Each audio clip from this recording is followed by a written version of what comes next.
Welcome to the Dargan Podcast. This is episode 24 with Joseph Yip, the mastermind and the man himself, Wolfie. In today's episode, we dive into all things relationships, trauma, OnlyFans, whether too high a body count is a turnoff, whether men have double standards when it comes to getting with girls, and also how to take yourself from a place at the bottom of the rung, low confidence, low self-esteem, to the top of the rung, thriving financially, physically, and having a brotherhood of men surrounded with you.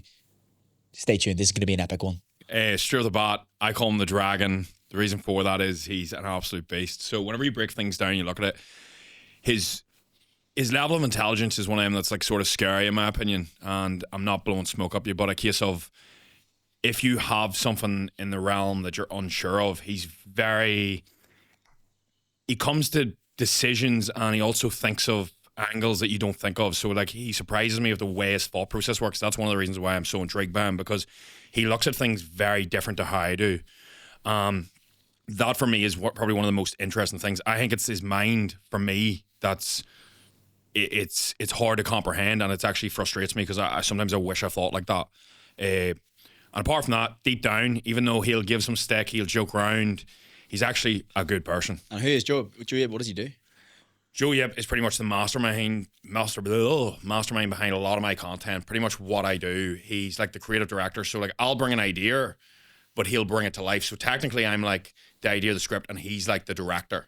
So like that's probably the best way to put it. It's like a two-man show really, to be honest. But he probably doesn't get enough credit for what he does in my opinion. What a name, creative director. Like. What an intro. And Joe Yip. I know. For anyone at home listening that doesn't know the Wolfie, that's been off grid for the past year. Who's Tony Mcaleavey? Tony Mcaleavey. From the outside, he's a lot of things, right? He's the wolf.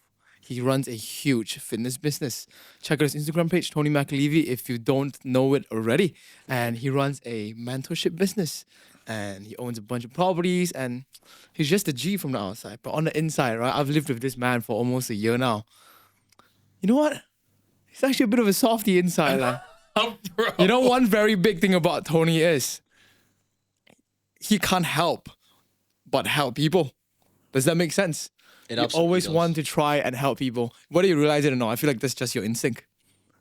Like, I wouldn't be here today without this man. All right, my career started because of this man. Let's get that story. I want to hear it. So like, again, you and I only met for the first time maybe 8 months ago, and I know you two have been friends for 12 months, and anybody listening, this is an incredible story. This is something, this is like a pursuit of happiness come up story, and it's honestly one of the best come up stories that I've heard in such a long time, and we're going to get into it. So take us back 12 months ago, the Jim Nuri. I'll let Wolfie tell the story.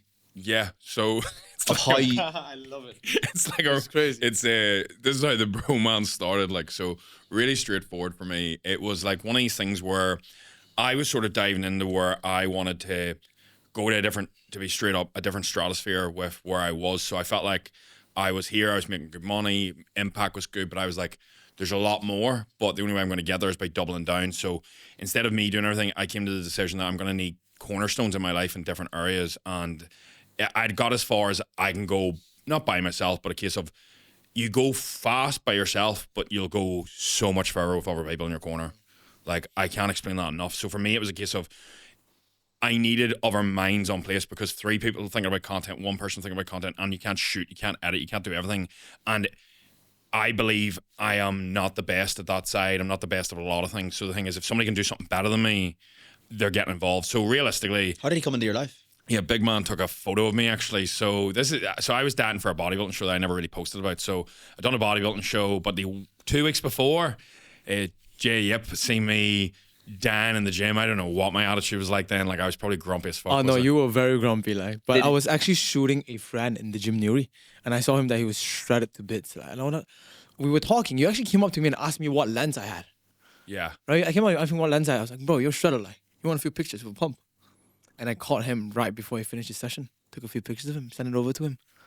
And that was it. Did you know the impact that would have had? Imagine if Joe Yip, you could have went back and told that individual where that proposal would have taken you now. So take us through that from there, from that initial. You took a few photos. Was that it?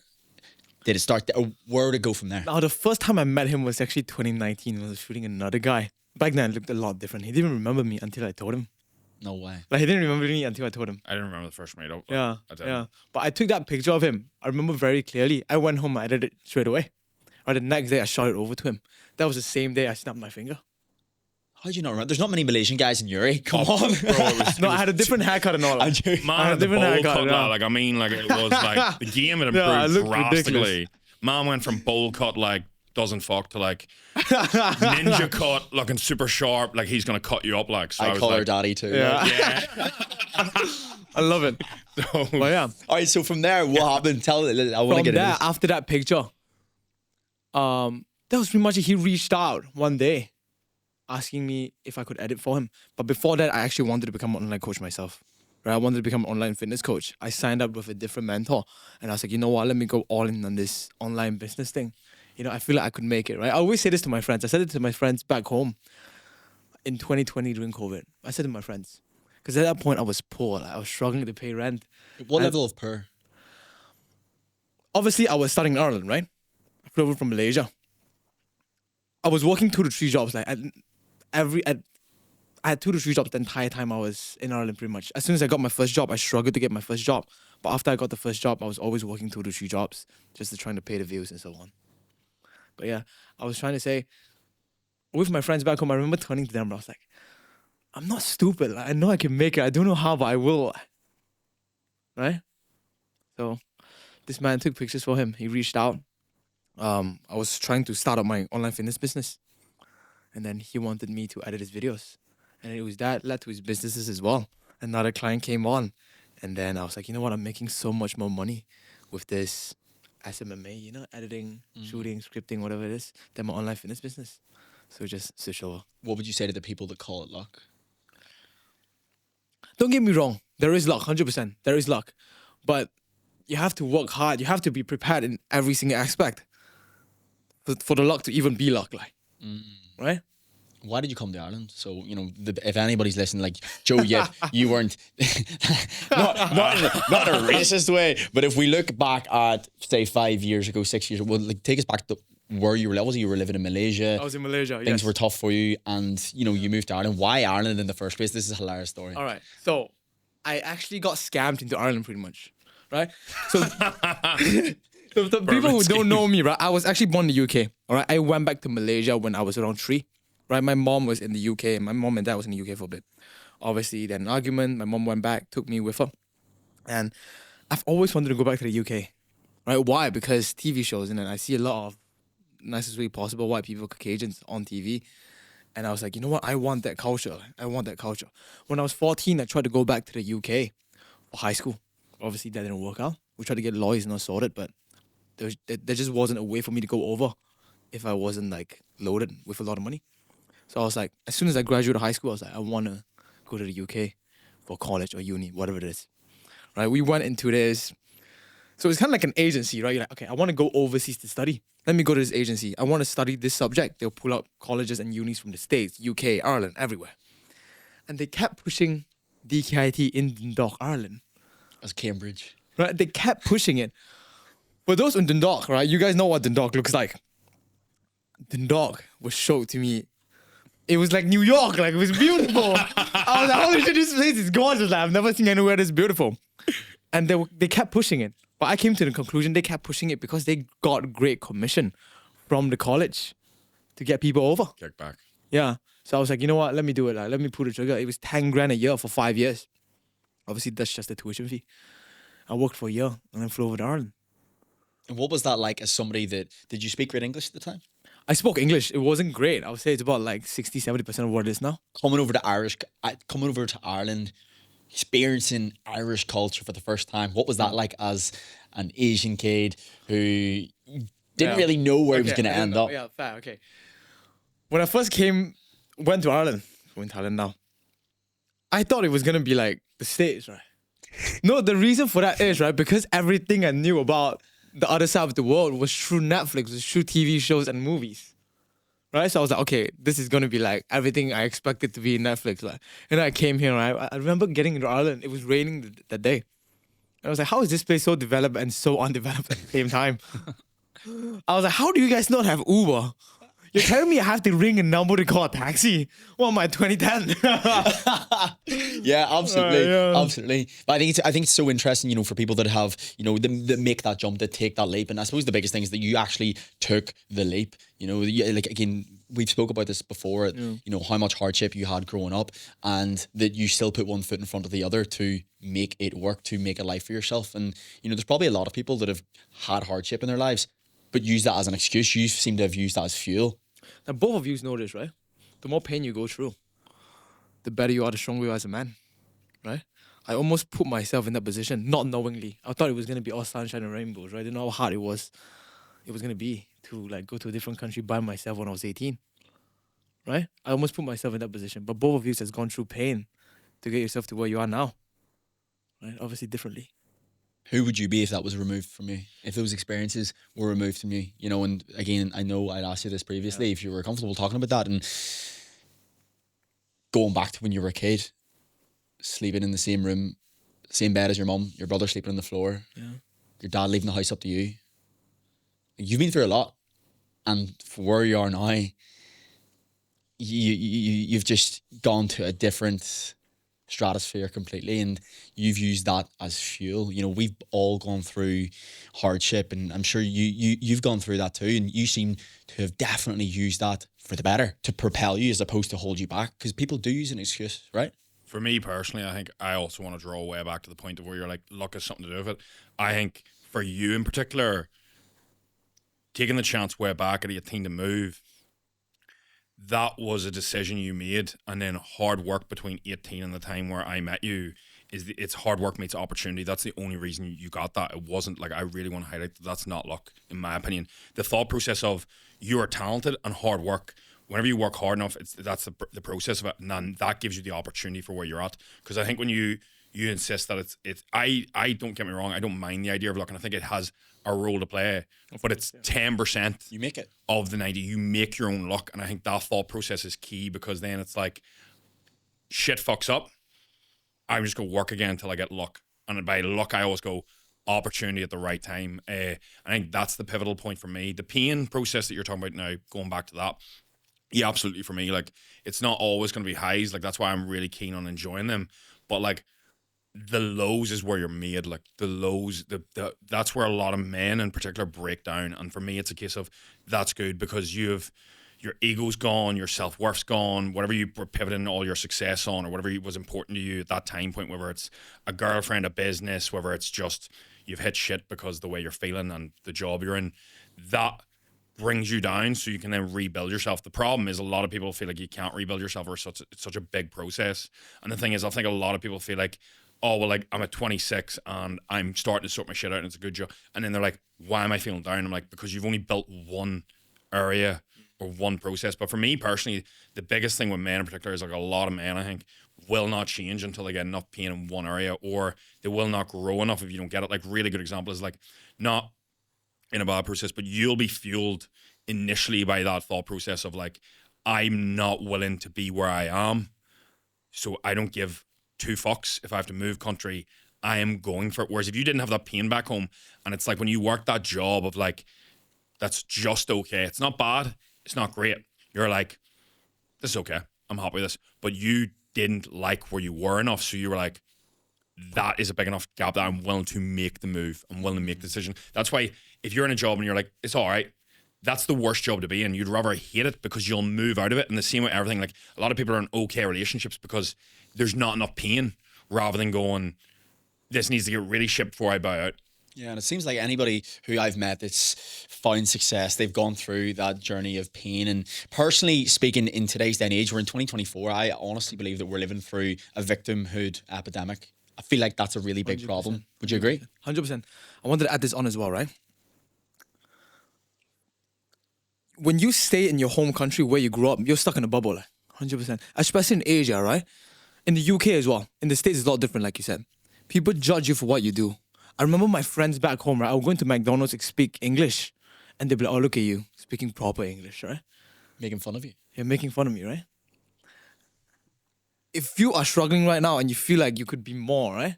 Move to a country where you know no one. Don't go with a friend. Don't go to a country where you can go and stay in an auntie's house. Go somewhere where you know no one. You would be forced, like, I needed to get a job. Like, I couldn't get a job. People thought I couldn't speak English. I went to a Chinese restaurant in Ireland. Every single restaurant I could go into gave my CV.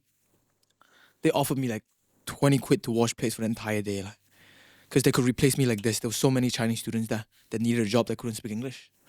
I needed a job to pay rent. I did not have a choice. I was like, either I'm going to be homeless. I have to make 350 euro every month or I'll be homeless. When you push them corner, you make it work, 100%.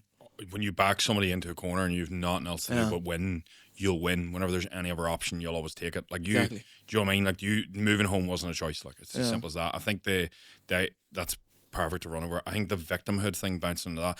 Personally, I know it's a mistake. I think most people are pussies straight up. Like I completely agree. I think it's the most I think for a man to play victim, it is embarrassing. I think if you're a man in today's day and age and you live in the world, you're bathing in your own self-pity, that the world's out to get me, that he's got it easier, that he's doing better than me, but it's not my fault.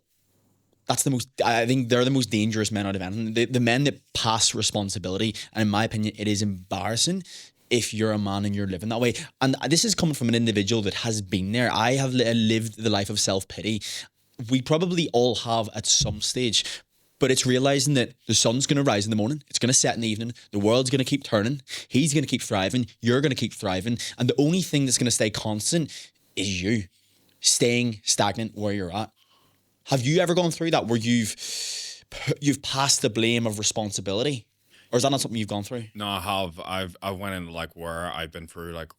Usually for me, it's personal circumstances. Usually it's not business. Like I've had a business or two fail, but usually don't affect my self-belief for who I am. Whereas like when I have something on the back end breakdown, like a family relationship or a personal relationship, usually for me, when there's a breakdown in something that is secure, then I'm sort of in a position where like that challenges me everything else, who I am. So then I think initially you'll get that perception of like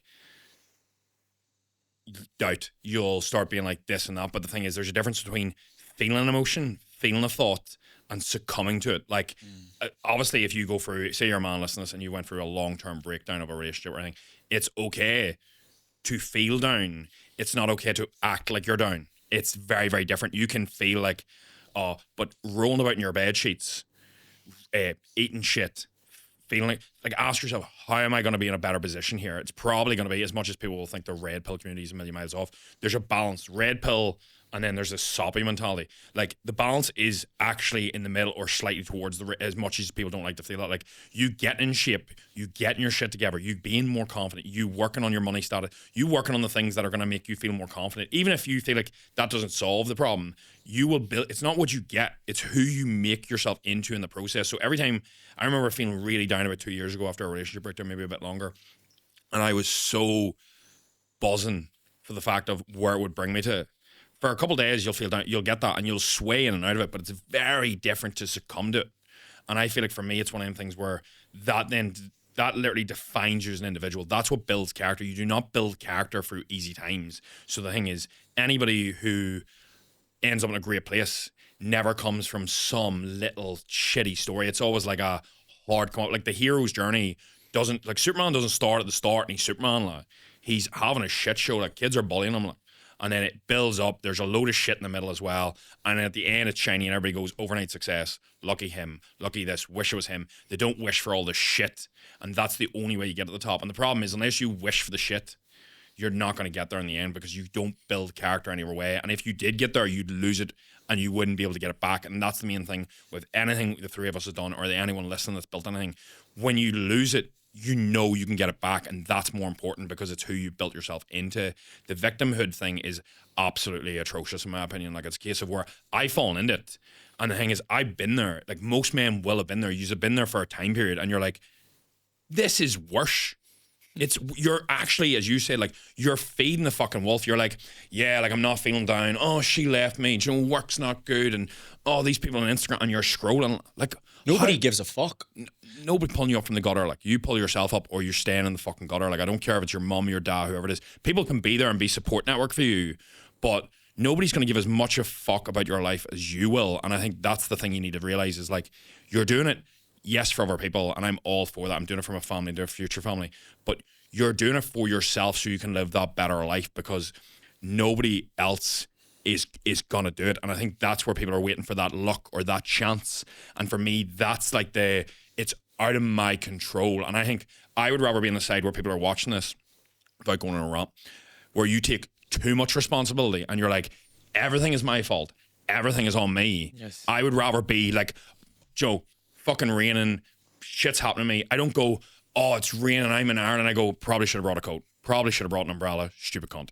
And I'll learn though. That will be packed as soon as I go home. It's the same as like if I fuck up something in any area, I just go, great, because it's adding armor to me so I know for next time. And then you desensitize to all the things that aren't real problems. Like, do you know the shit that doesn't really matter, where like you have someone in the background and people know this, you get a text and like you start like your mind just is on that problem all day, or somebody says something to you and it eats you up.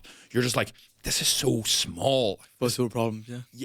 Bingo, like. And it's just one of them things where for me it's like you need a reality check of where you are, where you can go. And the problem is I think most people struggle with the self-belief because somebody around them hasn't done it. And that's the issue. When you see somebody else that's done it and walked the path, it shows the path is there. And you can go, I relate to him because I actually see myself as him. That's the problem. When you go too far down the path, your first 100 steps he can't see no more.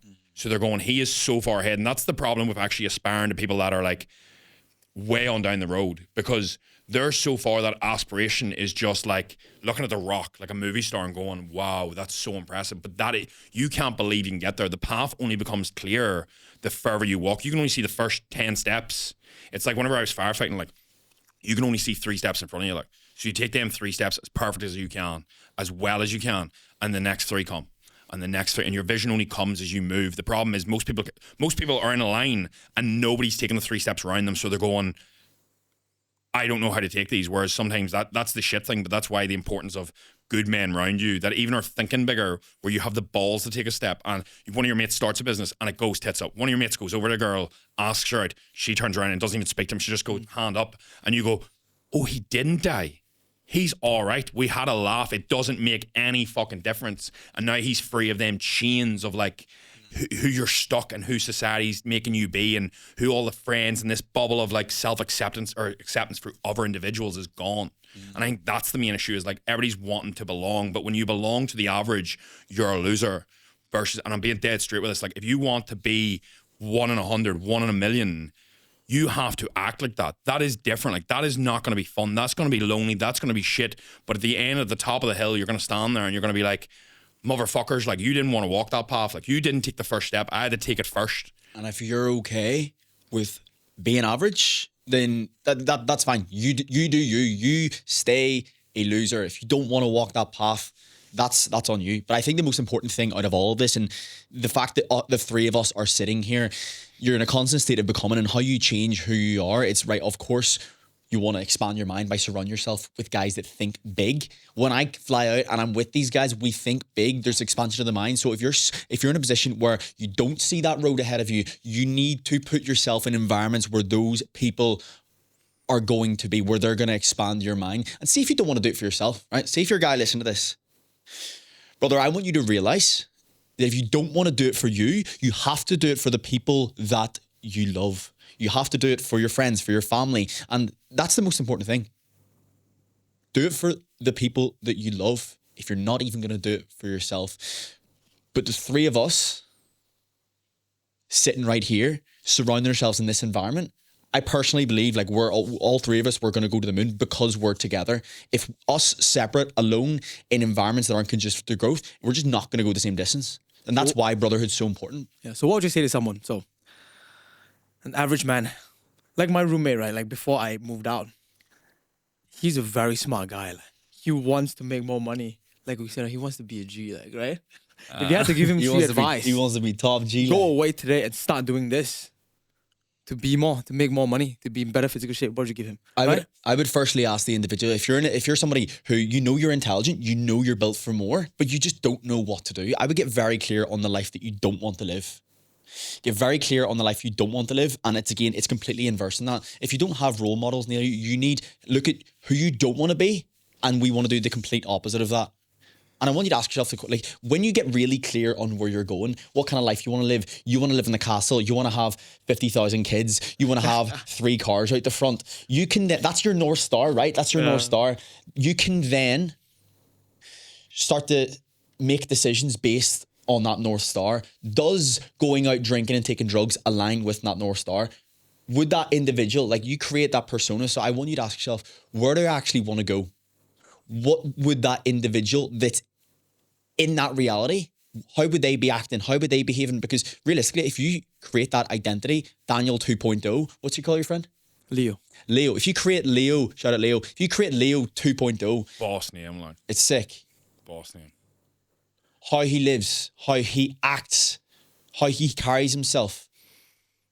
And you start acting like that Leo today, you're eventually going to get there. And if you are very clear on where you're going, and I don't mean like, oh yeah, I want to be a fitness coach and be free. No. Like, what kind of car do you want? Where do you want to live? What kind of wife do you want to have? How much money do you want to have in the bank? Get so fucking clear that it hurts. And when you've such a clear North Star like that, you can start to pan off things that aren't in line with that. I can pan off, I don't want to go out and take drugs. I don't want to go out and drink. That's not in line with me. But firstly, you need to get clear on where you're going. And you need to start avoiding the hurdles. So he's probably doing something that's holding him back. There's one thing, get really clear on the one thing that you're doing that you know is holding you back. It's also action steps, right? I remember I was at the same point with him, right? We were making the same amount of money and we're like, we want to make it, right? And I remember, all right, let's try everything. So I bought a drop shipping course with him. Yeah. Right? And before he even started, he didn't even get started. I already had 2 failed stores. Like, I've already started shop. It failed. I ran the ads. It wasn't working. And I turned to be like, how's yours going?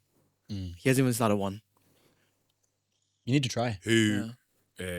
Interject. First thing I want to highlight is that as well, when you're dividing this up, money is not success. I really want to highlight that to people. I think it adds to the layer. I have more than I ever need. Don't need to work. Doesn't make me successful. What makes you successful is whenever you are content with where you're going and you're happy and that's it. I prefer the word content, but it's for like people that are like, fuck, I need to make more money. It's not about that. Like, not everybody, some people are happy in a 4-bedroom house when they're not stressed rather than a mansion.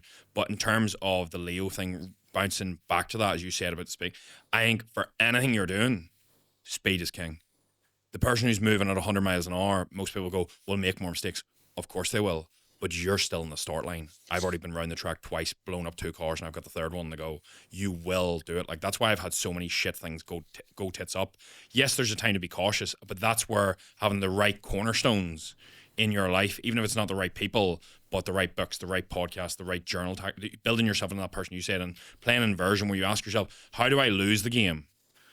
And then immediately inverting that. And as you said, I don't think the money side of things has to be everything, but a case of most men will pin everything down to that. And only when you get that, like, it's very easy for me to say that. It's only whenever you get to that level of like where you're like, right, I have this sorted, I have properties, Joe, I'm safe, that then you realize, or you hit 1 million followers and you're like, status isn't really everything. But it adds layers 100% to the armor. But there's a lot of people you know that haven't done any internal work that still aren't happy. I feel like for that individual, my first thought process would be try something. But the thing is, whatever you try, you spend a little bit of time testing things, but you need to pick something and you stick with it until you're like it works. Like, that's the problem. It's like drop shipping works for a while and it might not be the best avenue now because it's so milked, but there's still somebody who starts drop shipping and makes it. And it's just a matter of like, you ride that fucker out. Like, it's like doing stocks or crypto. Like, you're going to be shit for a year. You're going to be shit for 2 years. Like, the first year I coached for 6 months for 3. The second year I coached 10 to 15 pound. Third year it was £20. This per week. It's per week. And then it's like, the scales tilt and you almost get all the money back in one go because your scale acquisition's built up so much. Yeah. I feel like for an individual like that, he will know the answer. It's just, he doesn't want that answer, so people change. Like, you don't want it's going to suck balls. That's your move. Whereas he'll probably know what he's best at or where his opportunity is, or develop himself into the right man will lead to the right moves. So then all of a sudden you still work a normal job, but your energy, who you are as a person, connects you with people in that job. You get headhunted, you get moved, and you even just move up to a better place within there. Of course. I feel like if you span, if you pursue anything, you span over a long enough period of time and you really try. And I don't mean you try. I mean, if you really try, like if you're giving everything, you're putting your fucking heart and soul into it over a long enough period of time, you cannot fail. You can't fail. Tony's dying beside me here, but you just can't. So I need to ask yourself the question: are you like? Do you really want it? Like, do you really want the change? Because I personally believe if there's such a strong overarching emotion of why you're doing what you're doing, you will make it happen, but you also have to be okay with it not working out, as you said. Like for me personally, like I worked in Topshop, I bought and sold shoes, we opened a clothing store where we sold faulty clothes, I worked for EE. None of these things, I went to flight school, none of these things worked out, and I was like, okay, fuck up. But those jobs made me proficient at what I do today. So even if you're in a position where you're working a job, maybe Leo's working a job right now where he's like, I don't want to do this for the rest of my life. He's maybe acquiring skills, which is going to be a massive piece of the puzzle for what it is down the line. But he has to be willing to try and to fail and to realize that there's nobody that's actually became successful and it's been linear. Yeah. You in particular, like I think you realize by the more you do it, but I think one of the main things you want to think about is the language you use with yourself. Like I will never use I would literally call it try is the T word to me. Like it's not I'm gonna try to be there. You're gonna be later, you're not coming. If you were gonna be there, you'd be there. It's different if you're like, that's actually like, say you're editing something, you're like, I'm gonna try because this is a skill. You could do it. It's just a matter of if you're gonna or if you're not. And the problem is most people don't like that because that's commitment. If you turn around to somebody and you go, I'm gonna be there, that's your word, like, and that's where you break down as an individual, in my opinion. Because once you give your word to something, then it's like, for example, I'm gonna make $1 million off dropship. I'm gonna make 100 grand. Like it's not, I'm gonna try. It's like, oh fuck, I'm locked in here. That's my word. And the problem is when you break that word to yourself, the confidence goes down. But when you stick to it until it works, and the bigger the goal, the bigger the boost of the individual, like the empowerment it gives you, where you're like, holy fuck. And that's why like I'll always relate everything back to fitness. And I think that thought process, and this probably segues nice to where you want to go, but that thought process, and you know it, like as the three men here, my first win in life was getting in shape. That's the first win. That's where you're like, holy fuck, I can actually not look like a bag of fucking potatoes. Exactly. When you want to start something, if you don't know where to start, just get in shape, right? You learn so many things in the gym. Pursue yourself. Right? Discipline, staying patient. Even if it's fighting. Delayed gratitude, right? Impulse control. Gratification, yeah. No English. That's what, again, for me, like if you can control your impulses for 30 minutes, I feel like you're going to be ahead than 99% of the population. But to wrap that up from Leo, clarity comes from engagement and not thought. You sitting on the sofa scrolling, you're not going to figure out what it is that you want to do. If you want to get into the music industry, read a book about it. Speak to a friend that you know is studying that. Join a Facebook group. You have to accept you have to accept that it might suck, and you're going to figure out one of two things. Number one, I want this to be a hobby and it'll remain like that. I don't want to do that for the rest of my life. Or number two, this lights my soul on fire like nothing else. And you will figure that out pretty soon enough, but you have to be willing to try. And I'd love to go back to what you said. You said a couple of years ago, you had went through hardship and after a breakup, and soon after you were buzzing about it. Yeah, that sounds psychotic, but pretty much. Yeah. When you said that piqued my interest. Talk about that, because I've never heard of anybody feel like that after a breakup. So it's not to do with anything to do with the other person. It's not to do with that. It's to do with where you know it's going to lead you to. So like I experienced quite a large amount of pain. So for me, the more pain you experience, two things are going to happen. You're either sinking or you're going straight up. Like, so I was just like, there's only one option. Like I always say to people, and any person I'm talking to, I'm like, a breakup will make you or it'll break you. There's only two ways. I'm like, nothing else matters. You decide. So I'm just always like, it's the same with like the death of a parent or a very large event. So it's just more so a pain will make you or break you. So you decide what way it goes. And I do think most people, it makes them, but it takes them way too long. Like it takes them a lifetime to get over any issues. Like they can let it make them. So for me personally, it's just a flick of perspective, like how this could be much worse. And then it's a case of looking at like a case now where you have not the fuel, but you necessarily have the thought process of like, right, well, that's all gone.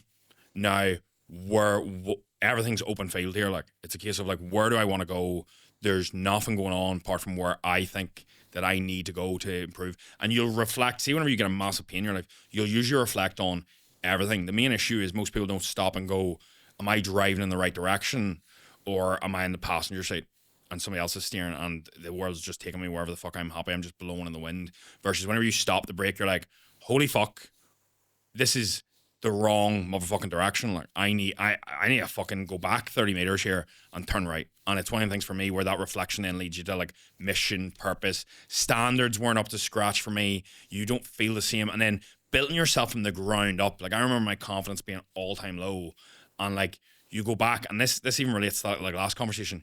You have to go back, you have to take your ego out of it, and you're like, there's my confidence, big massive wall built up, smashed clean through, and you're like, there's pebble. And the next day pebble. And the next day pebble.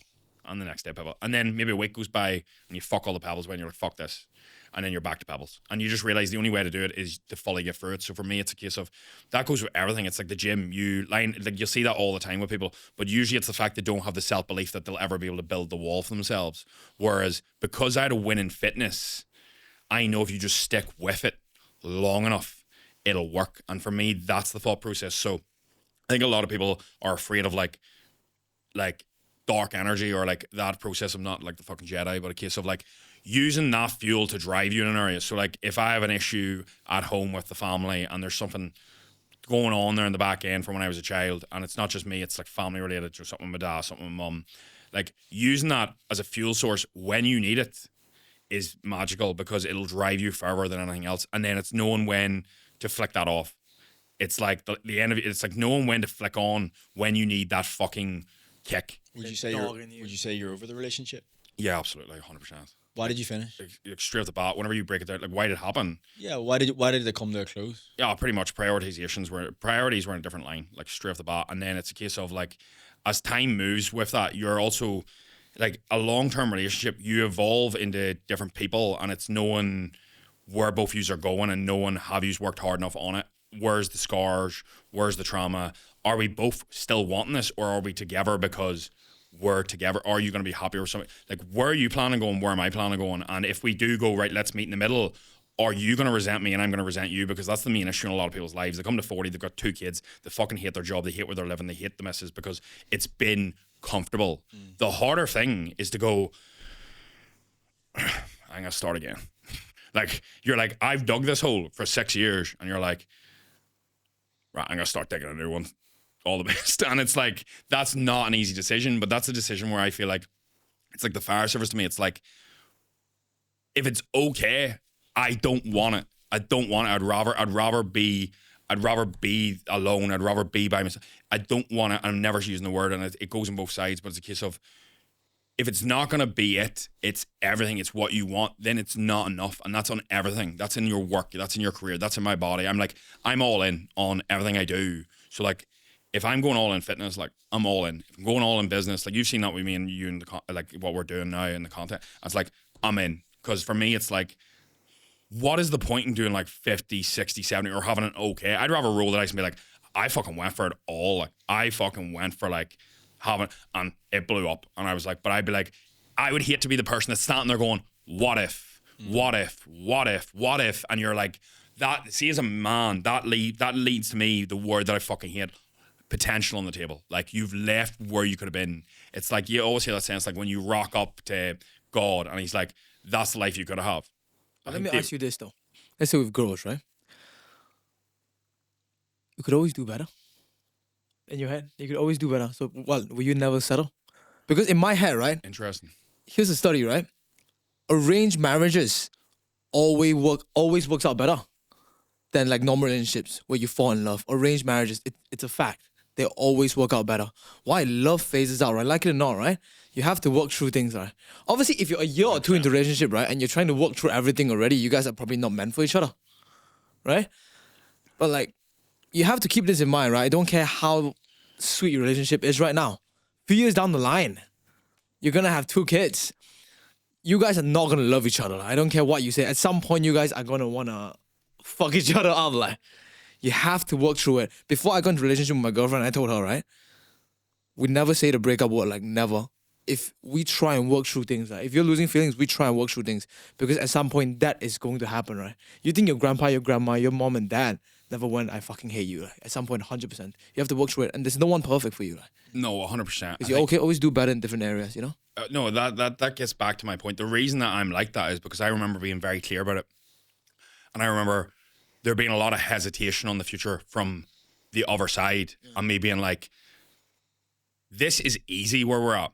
We're at level 3. We're at level 4. Like, I was like, and I remember saying it very vividly, like, add 2 kids, add more straight. Like, this is, like, I just need somebody who's not, like, no matter what way, I remember saying it very clearly, and I was like, I just want somebody, no matter what way it goes, that doesn't go tops out. Like, it's not a top out game. Like, it's, of course. that's for me, it's like, whenever the shit hits the fan, no matter how bad it gets, it's like, till death do us part. There's no out. When there's no way out, there's through. See, when there's a way out, when the door's got a crack on the fucker, that shows that it's like, it just needs to be enough pain, and the person goes, I'm ready to go. Whereas, like, in my eyes, I'm like, it's just that. Like, it's like, whenever I look at that, it's like, for a thought process, like your family, for example, like, you can't just turn around to your mum and go, you're not my mum anymore. It's like you're bound to the person, and that's the exact way I look at it. That's the exact way I look at a relationship, though. It's like, and it looks heavy and it feels depth, but it's like a case of like, you're picking your next family. So it's not. I'm not looking for the best looking. Like, looks fade. Attraction, like initially the girl that you're like, that's super hot, that will fade with anybody. Exactly. And the thing is, you're not just the only quality. You're only looking at a handful of qualities. You're not looking. I'm not looking to be confident. I'm not looking to be kind. I'm not looking to be this. I'm looking for somebody that I'm like, when we're in the storm, you don't go, is there another boat? You go, this is my boat. It's not the best boat, but we go on the full way. And What do you that's say all to you want. individuals that have tried to navigate that storm and they don't want to jump to another boat? They just see their own boat as being more fruitful. What about an individual that has navigated the relationship, those arguments, those hurdles, and they realize there's actually more downsides to me staying here, to me, and actually we are worse together than what we would be if we were separate? What would you say to those individuals? Because there's maybe people that, again, an individual that might not value themselves. Of course. Scenario. An individual that might not value themselves, right? They get together with a certain individual. They tolerate poor treatment from that individual because the idea of being on their own is actually terrifying. But then somewhere along the way, this individual, he puts one foot in front of the other. They start to obtain self-worth and they realize, I actually don't need to tolerate this poor treatment. This person doesn't love me. And navigating this, it's actually not a fruitful avenue. So I'm gonna leave this relationship and I'm gonna be on my own for now because I don't see a future with this individual. That's very different though. That is very different. I'm talking about like a normal relationship. But I don't feel like, obviously if you're getting abused in a relationship, fucking leave it. Like that guy who goes a piece of shit. Like, 100%. right? I feel like, What if you just fall out of love? you're eventually gonna fall out of love. Bingo. You're Spot eventually on. gonna fall out of love. What if you fall out of love with somebody 1-2 years in? Do you think that's normal? I don't think people get that point. Like people nowadays, right? You have so many options, right? Travel back to your mom's, your grandma's age, right? Just 100 years ago, right? It's either arranged marriages where you know you have to work it out, or you have a girlfriend. The odds of you breaking up with them is a lot lower. Why? Because you have to keep this in mind, right? Back then, if you break up with that person, you're never seeing them again. Like you don't have their Instagram. There's no internet. There's no phones. You say bye to that person, you're saying bye to them forever. Like. That's why I think the thought process, personally, I think the thought process of like, it's just like, sounds ridiculous, but from a sexual factor, like when you're going with a woman, the sexual light in every other woman has to turn off. Like there can't be this like, because once that's there at all, it's like that relationship's fucked from your perspective because it needs to be, that's it, as you said. But I think that's where in our day and age, there's so many options, so many possibilities. That's where I think you came up, you were like, but there's always gonna be more options. There's always gonna be more options. But in your mind, you have to go, there's only one. And that's on both sides. Whereas that's the main thing you need to figure out in the other person. Whereas I feel like that's very hard to get on open conversation out of, where people mean the words. And then that's where, as you're saying, the actions reflect that. So like if you're in a boat and it's going shit, like it's very different if you're in a relationship. We're talking about like if you're in a year, 2 years. Initially to start, you say somebody's in a relationship 3 years and it's not right.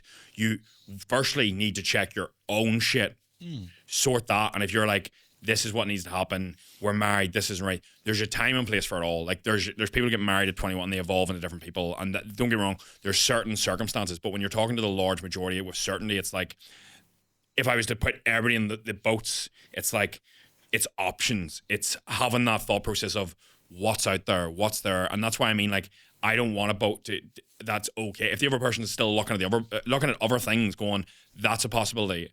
I want to be like, right, well, we're drowning. It's shite, but like, that's the way it is. Cause then at least I'm like, you've got me, I've got you. And then I think no matter what, that shows care. And when you care for another person, that's real love, regardless of how you feel for the moment. Not every day do I wake up and be like, oh, do you know, me and my dad get on like a house on fire. But like, I wouldn't want another dad. It's like, it's that key. It's like, we're doing the best that we can. I'll take the highs to the low. Yeah, there's a fuckload of lows. The highs are pretty good. But like, I'm not turning around and going, do you want to be my dad? Do you know what I mean? Like, You work through it with the best friend, so it should be it should be the exact same. If one of my boys, if we had the friction between the two of us, we'd sort it and we move on, and it should be no different when it comes to a relationship. Exactly.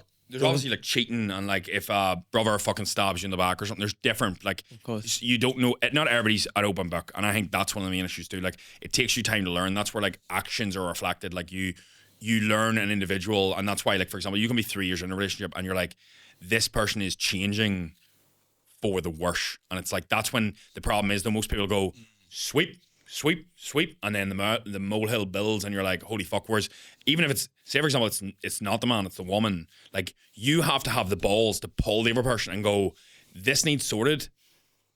And I'm not jumping out, but this needs sorted or this will break. This will break. It's tiny now, but this will build. You guys have to talk about where you guys want to go with the relationship. Like, if you guys never talk about the future and you guys are just going your own ways, at some point it's gonna be too far gone. 11 kids. 11 kids. Yeah, if you want 11 kids, tell your wife you want 11 kids before you put a ring on her. How many kids do you want? As many as I can get. What's a good number? Like when you're entering the pearly gates of hell and you're about to top out, what number are you happy with? You're like, that was a good innings. It really depends on how many the wifey can push down, like, you know? Right. In the nicest way possible, there's too many dumb kids in this world now. There's stupid people having kids all around the world. Like. The smart ones, right, are pushing it later and later and later, like, right? Yeah. There's so many dumb kids in this world. No offense, right? But in Ireland, the past 6 years, dealing with kids and teenagers, fuck me, like. Yeah. If you're a kid, I love the way you're repopulating the earth. No, Yeah, listen. I Man's genuinely gonna think, try and bang out 100. like, kids nowadays are so fucked up, like if you're gonna, I think, right, the world problems will be solved, right, if parents have to take a quiz before they have children.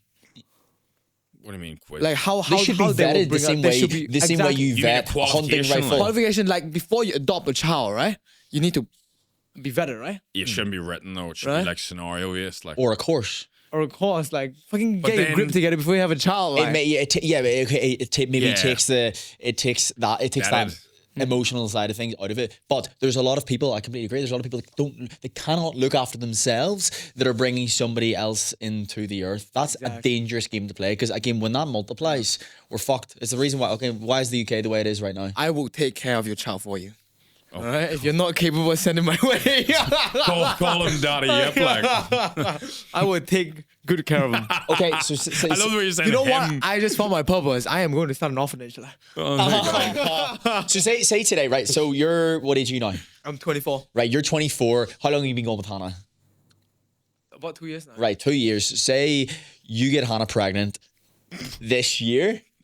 What do you do? Well, she wants to be a doctor, and she's only like 3rd year into college, so Yeah, but what's your take on abortion then? not a fan of it. Not a fan of it at At all. all. Obviously, I'm not talking about if I somebody. think- I'm I not think- talking I think about there's- rape. If you got raped and obviously you've got a child, that's different. extreme circumstances. Yes, 100%. different. Let's Yeah. let's exclude that from Exclude okay. that and talk openly. Not a Like, fan at all. Not a fan. Why? interesting. Why? Religious or no? No, not even religious. Just I don't think it's right.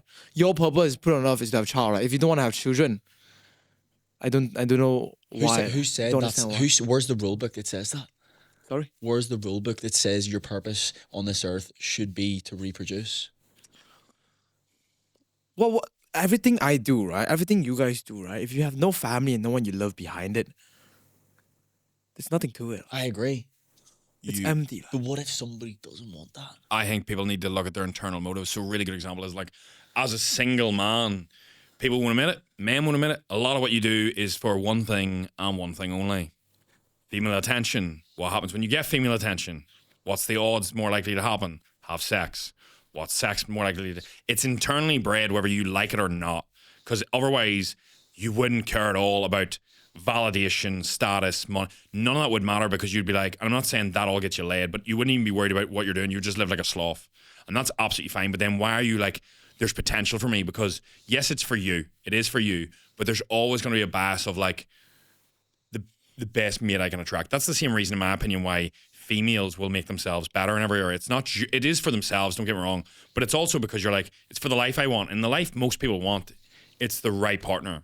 It's the best quality partner you get. And that's not just looks, that's qualities, that's traits, that's your individual. So working on yourself, then attract, you're not going to be a really high quality person and take what you feel is not up to scratch. So it's one of the things, it levels you up and that thing. But I think it's all subconscious without people realizing it. Because like, that's why when a woman, like women are like, for example, not like kids, not really. And then they get a kid and they're fucking psyched to stay at home and the same with dads. Like I'm like, I don't see like right now, I get the idea of kids. I'm like, but it's very fucking different when it's your child in your fucking arms. I can guarantee it has to be. You hear it all the time. Now, sometimes it does feel like a trap where people go, you need to, it'll be different when you get the child. And then I imagine when you get the child, it's squealing out and you're like, sweet motherfucker, that's been a trap. Everybody's been saying this is great, this is fucking terrible. But it's like that process, as you said, I think it's like, it is part of it. Personally, with me, with the abortion stuff, like being brutally honest, like I think it just comes down to, I would love to say like, I'm with you on that. But I just know from a perspective of like me looking back years prior, it's like, if it happened, it's a situation I take in the moment with the other person. Like, are you a one night stand? No, that takes it back to what we talked about, right? Responsibility. Yeah. You're having sex, right? If you're gonna have a kid, you clearly don't wrap up or take responsibility. It's your fault, right? Take responsibility, the kid, right? And going back to that point, right? I don't think any girl in this world, right? Like when you get older, correct me if I'm wrong, but I don't think anyone regrets having a child, but people regret not having a child. Incorrect. You think that? I used to coach a guy. He had 2 kids. I thought you were about to say my mom and dad. I'm a failure. They hate me. My dad said he regrets this. My mom and dad actually had me, and they didn't speak for 2 months straight up. No, Right, but that's back to it. No, His but head's so big. Yeah, no, but so I actually had a coaching client, and obviously not naming names, he had 2 kids, and he said it was the worst mistake he's ever had in his life.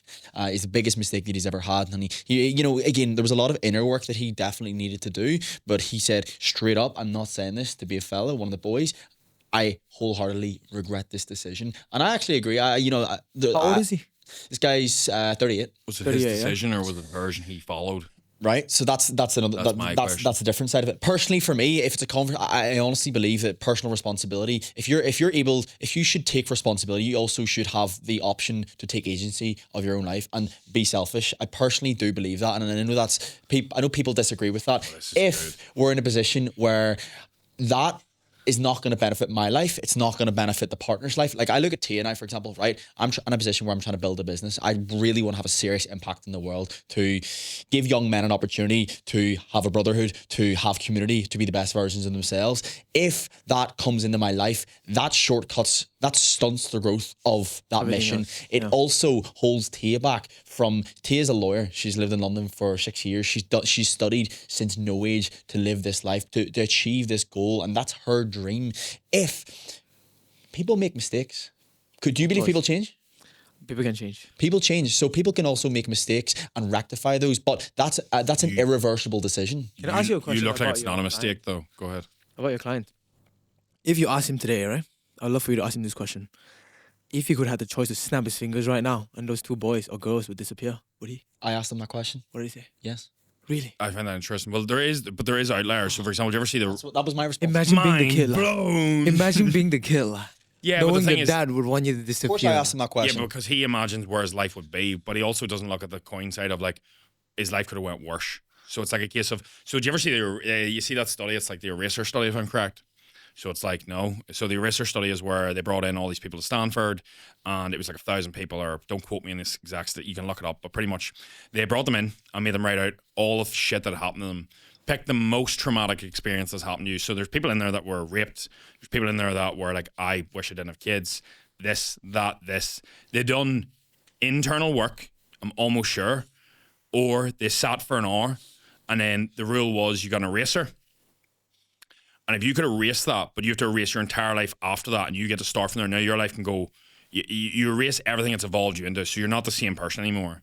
I think on average it was either 89 or 99% of people didn't erase because they had viewed it as, in the long term, it's led to where I need to be. So although he might regret it now, Yeah, I don't think in 20 years' time, for example, his child ends up being the person to solve something or becomes his biggest joy, or he turns around and goes, I've nothing else in my life now, but I have the kids. And he's like, that's all I have. Imagine I didn't have them. Like, imagine your partner dies and you don't have a kid. It's like, and you're 65, you're like, what do I, you see that void in people's lives. So for me, it's like a case of, he'll look at that from that perspective in this moment, and that's absolutely fine. But you need to go, I'm also here. In 5 years, I can go, that's it. That's where a lot of people get caught in that victim mentality, because you can't see outside the bottle when you're inside it. And the problem is you don't get out until you're through it. That's why, like, when I break up, whenever there's you're depressed, you're feeling down, all these things, you're like caught in that emotional trap. What do you think about, sorry to interject, what do you think about, those individuals that say this is the best thing that's ever happened to me? Say, for example, in the case of kids, but they have just accepted an irreversible reality and told themselves this is how it should be, this is the best case scenario, because they know they can't change that. Fake it till you make it. Fake it till you make it. I mean, when you're older, right? This is a good example. Let's say when you're 50, 60, when you hang out with your friends, right? They don't ask you, oh, how's your business going? How's this going? How's your kids? How's your kids? Always the question. I want kids. I'm an advocate for it. Yeah, I know. They always ask you, how's your kids when you're 60, when you hang out with your friends, right? You've been with many 60-year-olds. What's the No, crack? like, come on. You and the nan out in the date. Absolutely. No, personally, I believe that too. And, I'm in a position where, like, I want to have kids down the line, but I also am well aware that, if, say, for example, God forbid, mother would kill me, if that did happen, I'm not in a position now where I want to give up my mission. Tia wants to give up her mission, and I know that long term that My mom would take a picture for you. well, you know what? If you've got a Joseph Yip there, surely. Yep. Surely she'll take care of it. she'll sort it. She'll sort it. It But pains me too much, that kid. what you'd said about trauma and what was the eraser, right? Yeah, pretty much the eraser study. I'm almost sure that's Okay, so we're gonna go around the table. Have you ever watched Notting Hill? Yeah, fuck. So Notting Hill, 10 years ago, like. it's a trauma brownie, right? Yeah, but we was So born, like. oh shit, that's true. So When was Notting Hill out? Like, But gotta you're be like, younger than you, like, okay, come on. so Oh, yeah, yeah, true. no, yeah, true. yeah, but you're 99, he's 2000, like, so he's fucking Gen, Oh, yeah, Gen fuck Z. off. Like, Gen he's Z, fucked, like, baby. his brain's- Listen, I his brain's just experienced fucking everything TikTok. the millennials and Gen Z experience. I'm right in the middle. You've just got it No. best. So the trauma brownie, right? They're sitting around a table at dinner with this famous singer who's been brought to dinner by one of the brothers, and whoever has the most amount of trauma, they go and tell their story of their trauma, and whoever has the best trauma gets the brownie, right? So that's it. Whoever has the best doesn't have to pay for dinner tonight, right? So I want to use again, and like I normalize this. But it's depth to it. of course so it depends is. on where you come from. Like, No, it's a bit of crack. It's a bit of crack, right? Right, how So- long do you get to explain your trauma? So no, I think shotgun a like short explanation. Like, you can't be going in depth. no, not in depth. It has to be. I don't need to hear your shit. It has to be 30. hey, you get, I've got my own shit, no. You get 30 seconds, right? And then you move. So Joe, yep, go. Me first. Yeah, or if you and then we take a vote afterwards and Start light. ready. Don't fucking. No, is it just one trauma, or do we keep going? You get 30 seconds. No, it's just one each. But I feel like, I at the same time we'll go through this. But I also feel like immediately I'm gonna be like, I sort of rate mine. no. So like I don't think mine is bad. So like I'm like, No. It's a good thing. As in, like, everyone's here's trauma is a good thing now, right? That's how we perceive it. No, Exactly. you're gonna win this all. no. I perceive my can't lose. Lose. He I can't- doesn't want to lose. my trauma is like winning the lottery for me, because now it's Yeah, put me no. where it is. So we don't frame it as bad, right? But My worst trauma though will look light to other people. The one that fires me most. but Like, it's, I know that. But it's how you. It's, Yeah, it's but how you That's what I perceive mean. it. It's your internal dialogue. So are we dialing up the gears? Like because I know mine straight away. Like the highest. Okay. Obviously, you can tell your story like it's a mad one, like, right? Everyone has the opportunity to tell their 30 seconds, right? Whatever way you want, light, dark, and then whoever we take a vote, and then whoever takes Whoever doesn't, right? Whoever is the mildest has to buy dinner. That's the So I'm banned. I mean, these are con artists. Like, I go first. Sorry. 30 seconds. 3, 2, 1. Let's go. Right. 14 years old. A lot of things happened in Rome, right? My brother was hit by a car. He was walking home from school. He got hit by a car. Ended up in a coma. The first hospital we went to in Malaysia told my mom that my brother's brain was going to explode if they opened it up. We were very, very poor, right? To the point where like we were struggling to pay for, even for a meal out. Sent to Singapore. He was in a coma. He woke up, obviously. But during that time, I had to move schools to a place that I knew no one. Obviously, my mom didn't want me to go to church anymore. My brother was in a coma, woke up a different person. He fucking hated me. Before we got hit by a car, me and him had a huge argument and we didn't talk for a year. And the doctor told me he was going to die. My father came back into my life because he was like, fuck, my son's hit by a car. My father turned to me and he was like, his family's up to you now. I remember it today. I was saying to Dargan, like, I couldn't sleep for so long. Like, my dad does not know how many nights he kept me up for just through one sentence, like, right? Because my mom was broken, like, I was a 14-year-old kid. Like. I think your wallet's safe. Wolfie, you're up. Good. 30 seconds. Appreciate the share. Appreciate the share. Right. Probably my biggest, I would say, is the anxiety when I was 6 and 7 going to school. I think I cried every single day, apart from about 4. And that's P1 to P7. That's like literally, I think P2, P3 maybe, where I wasn't conscious. 4, 5, 6, 7, I cried every day when mum dropped me off school. Every single day to try and not go. I would say stuff like this is hilarious, but I would say like my arm broke. Like in the car going to school, I'd be like, oh, my arm's not working. Like because I couldn't think of anything. I would do anything to get out of it. I'd be in school and I would have the most amount of issues in school to get out. Like, and the funny thing is, as soon as I got home, back to normal, never an issue. And I remember bits of it, but it's blocked out. And that is from the rejection of others that wouldn't hang around me, issues there. And like that built a lot of issues with self-validation through others that I had to work through. So for me as a kid, whenever you're not conscious and people are rejecting you, it hits deep because you're not in control, if that makes sense. And you can see me, like, I get emotional around that. Like, that's not something I'm all right with. Like, so that for me is like proper, like heavy. Appreciate the share, brother. You're a legend. That's deep, like. Like, I didn't know that. Yeah, I don't share that. What That's about like first time. I appreciate you sharing that, bro. Man pull out the MasterCard, like. What is it? Was it the Charizard? Yeah, For the exactly. Charizard? PC 10. That's why I didn't want to play the game. Like, I'm gonna win. Like. Dargan. No, but I appreciate that share. It is your turn. So for me, you know, I had such an easy life growing up with my parents, and I was, you know, it was so cushy and so grateful for that. But as a result, like I was just a feather in the wind. Went to flight school, and you know, I realized like my parents pumped in so much of an investment, and you know, my whole self-worth was built around this guy, this pilot. And everybody spoke to me, and I soon realized that this isn't what I want to do. And you know, as the guy who was like the man growing up, I believed that anyway. I was slowly regressing mentally. I used to be able to communicate so freely, and I used to be able to go in the shops, and I couldn't open my mouth. And I remember sitting before I used to go into the shop, before I go to the gym, and I would sit and cry before I go into the shop because I don't know how to go in, and I couldn't open my mouth. It felt like there was someone just standing on my chest because of the anxiety. I got to the stage where, you know, I was so scared of leaving the house that I went and bought diazepam pills to even just go outside. And it got to the point where I would have sat and drank in the evenings. And, you know, so many people don't even know that even through the week, to the point where, you know, I was looking up to buy carbon monoxide online to take my own life. And I remember my granny and my auntie coming over from Scotland, and I knew it was the last time I was going to see them, so I had to wait until they came. And you know, they left on the Sunday, and on the Tuesday I drove to, you know, the back of an abandoned garage, and you know, I tried to take my own life. I overdosed, and I remember waking up seeing the blue lights banging. I was telling you the other day, banging on the windows. It was my ex-girlfriend. And then I don't remember anything else aside from that, waking up the next morning. And you know, all I can remember is like my mum crying and my little brother seeing that in his eyes, and waking up the next morning and like knowing that everybody knows who I am now. And it was the most raw and real thing ever to know that my mum was put through that. And like that's something, you know, I look back and regret for the rest of my life. But again, it was something that, you know, that was the lottery for me. But experiencing that for 18 months of just hoping that I just didn't wake up. That was something which, I'll never forget for the rest of my life. But that was a blessing because it was the catalyst to where we are today. So, yeah. Shout out Danny's mom. Yeah. Shout out. I think I call you as winner, Dargan, for one reason. Ours was external, wasn't by us.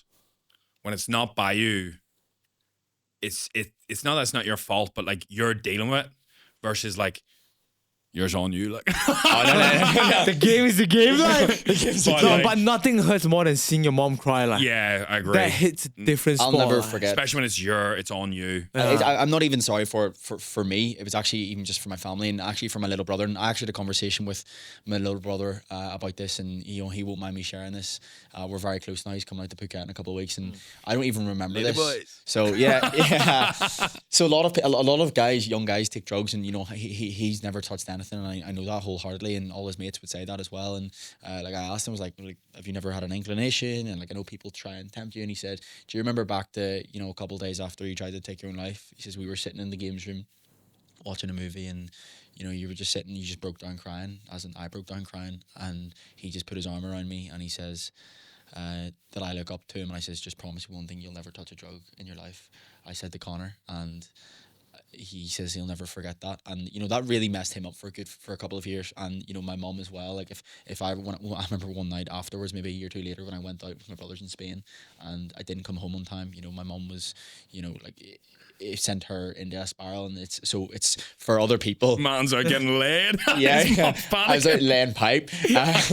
No, I mean I wish I was. But no, again, it's for other people, and that's why I think the only reason I changed was for my parents. But I appreciate you both sharing that, and I think the reason why I actually wanted to do that, one, obviously we're having a bit of crack. Two, I actually want to probably I want to humanize us and show other people that there's no chinks. There's chinks in everybody, and everybody's got shit going on. 100%. I think in terms of mine, like you can see when I speak about it, I get emotional, but there's a very big difference in like feeling it and then being like, oh, woe is me, and that was my childhood. Shut the fuck up and just sort it out. It's like, don't just suppress it. Like, feel it. Be like, right, this is how I felt. This is probably the shit that's going to go on the back end of that. So I need to be mindful of that. Like, am I going to look for validation for others? Am I going to be worried about supporting my family because it's on me? And it's like, right, well, let this help me. Don't let it hinder me. And it's like, right, use this as fuel. But you can obviously go too far one way, and that's usually what happens with individuals. And it's a case of where people be like, fuck, that's a good bit of trauma. But the thing is, like, every single person, if you even have a 2-year breakup, that can hurt you more than somebody's divorce. Or your trauma, no matter where you are, is the most shittest thing that's happened to you. So if you've had a really normal life, but one really shitty thing happened to you, but that could be, for me, us three, that could be like, meh, it's not that bad. But for you, that is massive, because that's the only thing you have. So your mind will warp on that because you're a survival mechanism. So then your mind will adapt to that. Is fucking massive. It's the same as like why people be like, kids in third world countries are happy with fuck all. Because yes, they do have real problems, but somebody in the first world having a mental health, to them that's the biggest problem they've ever had. So then they'll they'll fucking microanalyze it. And the problem is then what's beautiful about that is you can shift that so much easier than a real issue like that. It's just one of them things where I find they're quite interesting, because everybody will have their own shit to deal with. It's just a case of how you actually deal with your shit. Like everybody gets everybody gets a brick thrown at their head at some stage. I feel like it's two things, right? Number one, I heard the same from somewhere. It's from podcast as well. I think it's from Tate, actually. Probably from Tate. Like, if you threw your problem with everyone else into a pile, you would take yours and fucking run. Like, the amount of problems out there. Like, it's a bowl. My mum always says that. Yeah, you take your problem and run. And number two, right? It's how you use it, right? Look at this, like, in two ways, let's say, right? What happened to Dargan there, right? Or like, what happened to Tony?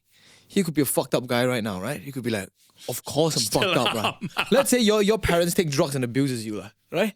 You can look at it two ways. Of course I'm fucked up and I take drugs. My mom took drugs, like, right? Or you can be like, of course I don't take drugs and I'm successful. My mom took drugs, like, right? It's how you use that. It's the tale of the two wolves is what you focus on. And anyone that hasn't heard the tale of the two wolves, it's an old Cherokee said to his grandson, there's two wolves inside all of us, a battle between these two wolves. And one wolf is evil. It represents guilt, false pride, ego, resentment. And the other is good, represents contentment, humility, helping others, being charitable, standing up for other people, selflessness. And the grandson paused and he said to the old Cherokee, which one will win? Which wolf will win? And the old Cherokee replied, the one you feed the most. And it's whatever you focus on, you're going to feel. If you've got it tough and you focus on what you don't have, you're just going to feed into that. If, you know, those kids in Africa, the kids in Bali, there's a reason why when I came back from Bali, I had this overwhelming gratitude because they had so little, but it looked like they had so much. And, you know, they're focusing on what they do have. And it's, as you said, it's what you focus on. It's your perception of that. So you choose how you want to feed, who you want to feed, and what direction you want to take that. Which wolf? Like the wolf sounds like a Gia. The wolf. That's a story time with Daniel Dargan. Yeah, story time. Read like, me a bedtime story. Yeah. I wouldn't be lying in bed listening to that. Like. Yeah, I don't know. I find it very interesting. I feel like in today's day and age, like you really have to pick a fence with, you know, there's really, you look at the left side and the left with the wokies and the right with people. Do you feel like those two are connotated with left and feather in the wind and right and captain of the ship, right, discipline, resilience, pushing through hardship, stoicism, and left as in being people who are, you know, hyper emotional, victim of their emotions? Do you see those two? Do you connotate those two? I had a conversation with a guy the other day and he said, like, again, it's, you pick a left or a right and they come with those connotations. Do you agree with that? Come again? So in terms of it, like swim one side. So I think with that, you can get bits of each in each pile. So like you can be very emotional but be super disciplined and still take control. Whereas it's different. It's like you're probably talking about this is the way things are versus this is all my fucking faults. Two sides of the coin. I feel like most people will be one or the other. There's no real middle. And then what you need to do is you need to slightly pull yourself in a little from whatever side you're. So if you're pure victim mentality, you don't have to swing where everything in the world is your responsibility, because that's probably like where I am, and that's like I love that though. You're Everything's my fault. Yeah, exactly, same thing. I love that, and I'd rather be that than the other side. But most people will never be able to do like. Could you go from being like everything is my fault to like this is all not my fault? No, I think you're a pussy if you think nothing. yeah, exactly. Yeah, I mean, but it people takes- like I hate that. that. Well, people like that though cannot do a 180 in a day. It needs to be a case of where you accept responsibility bit by bit until you move. It's just the world nowadays. Like everyone's like, it's okay To to not be Full okay. stop. Like, Yeah. It's okay to not be okay. What is that about? Like, Yeah, I mean, who you point the finger to, you give the power to, right? exactly. And yeah. you know, the most powerful thing you have is control, responsibility. As you said, it's your fault. And as soon as you point the finger to him, to her, to anybody, you take the power away from yourself. It's not necessarily. It's not. It's there's nothing wrong with the message. It's okay not to be okay, because I don't think anybody is. Yeah, of fully course, there. of course, But, but, like, it's it's the way like the take message is. responsibility. It's this is the message. How it's left. And the outcome is like you just do you, bro, and like just feel it out. And it's like it's okay not to be okay. What's not okay is to do fuck all about it and To hope. be okay with not being okay. Yeah, exactly. Don't be okay Until with I being do Man, yourself. so many okays in one motherfucking sentence. Exactly. like, No, I don't it's know. okay to not feel okay, but it's not okay to not feel okay about being not okay. yeah. Tongue twister, like. I might have said that wrong as well. I need a fucking beer after that sentence. Oh my days. No, I completely agree. And also I think as well when it comes to body positivity, if you know deep down that I feel like this is a big problem in 2024, body positivity. You see obese women cover models and they're preaching that this is the body positivity Are you movement. fat phobic? Pardon? Are you fat phobic? No, of course not. But one thing that I'm very clear on what is body positivity and what is telling yourself a lie to accept the current reality that you're living. I think that's a really dangerous game to play, because what if that's okay to say, you know, you can be, if you're extremely overweight, if you're obese, you know, you should be really body positive and you should really love how you look. But that's fine. That might make that individual feel okay for a minute, maybe an hour. But when that individual goes home, or when the individual takes their clothes off, or when they go around the beach and they hate how they look, they hate how they feel, they're thinking other people are judging them, they're comparing themselves to everybody, that doesn't help that individual. I don't think positivity is the right movement at all. Why? It's unhealthy being fat, right? Of course it It's a is. big thing, right? But I think it's more like the fact that if you're a big person, right? People telling you it's okay to be big. That's not good for you. Like You're if you think lying you're to okay, you're not only are you lying to them, you're making them less likely to want to be healthy and smaller, right? Continue if you want. Sorry. You go ahead. I think it's like a case of like most people don't care enough about you Yeah. to lay the reality in front of you. So for me, it's a Exactly. case of like, if you smell, I'm going to tell you smell. If Bring you take, back bullying. if you take fuck, I had enough traumatic experience with bullying. I would rather somebody be dead blunt with me, dead straight, and if you take offense to it, that's not on me. If you get offended by something, that's your perception. If I call you ugly, now I'm not going to do that, a little bit ugly, but if you take offense to that, On your beard. validation on looks, validation on this, what can you fix? Now there's a balance. Whenever you can actually physically change something, it's a very different ballgame. As you said, health comes into play. But for me, this idea of like, I think if you offered most people like extremely overweight, and there's the other side as well, like the extremely shitted, food focused fucking lunatics. Of course. Like usually if you can flick most people, if most people could click, they'd probably go more towards like the ideal they have, which is probably not as big as that. And I think that's more of like a fuck you to society. I'm checking out. I'm revolting here. I'm going against it. Just the same as like too far in one direction never leads you to the right thing. It's like I see that as abuse. Do you not see that as abuse? As in, if a parent, in my opinion, I see physical abuse the same level as a parent letting their child, who's unaware of the world around them, become obese. I've been the firefighter in the room when you're, fuck me, like you're, what weight was this? But like I've been in the room where you're 45 stone now and you're naked. What's 45 stone in kg? Give or Like, take. 45 stone. Yeah, like this boy, like he's dead now. No, That's not 150, 160 kg? Yeah, we're talking like Big. I think Big shoulder. could have been like 42 stone. It was like, I'm not being cheeky. This person is very large.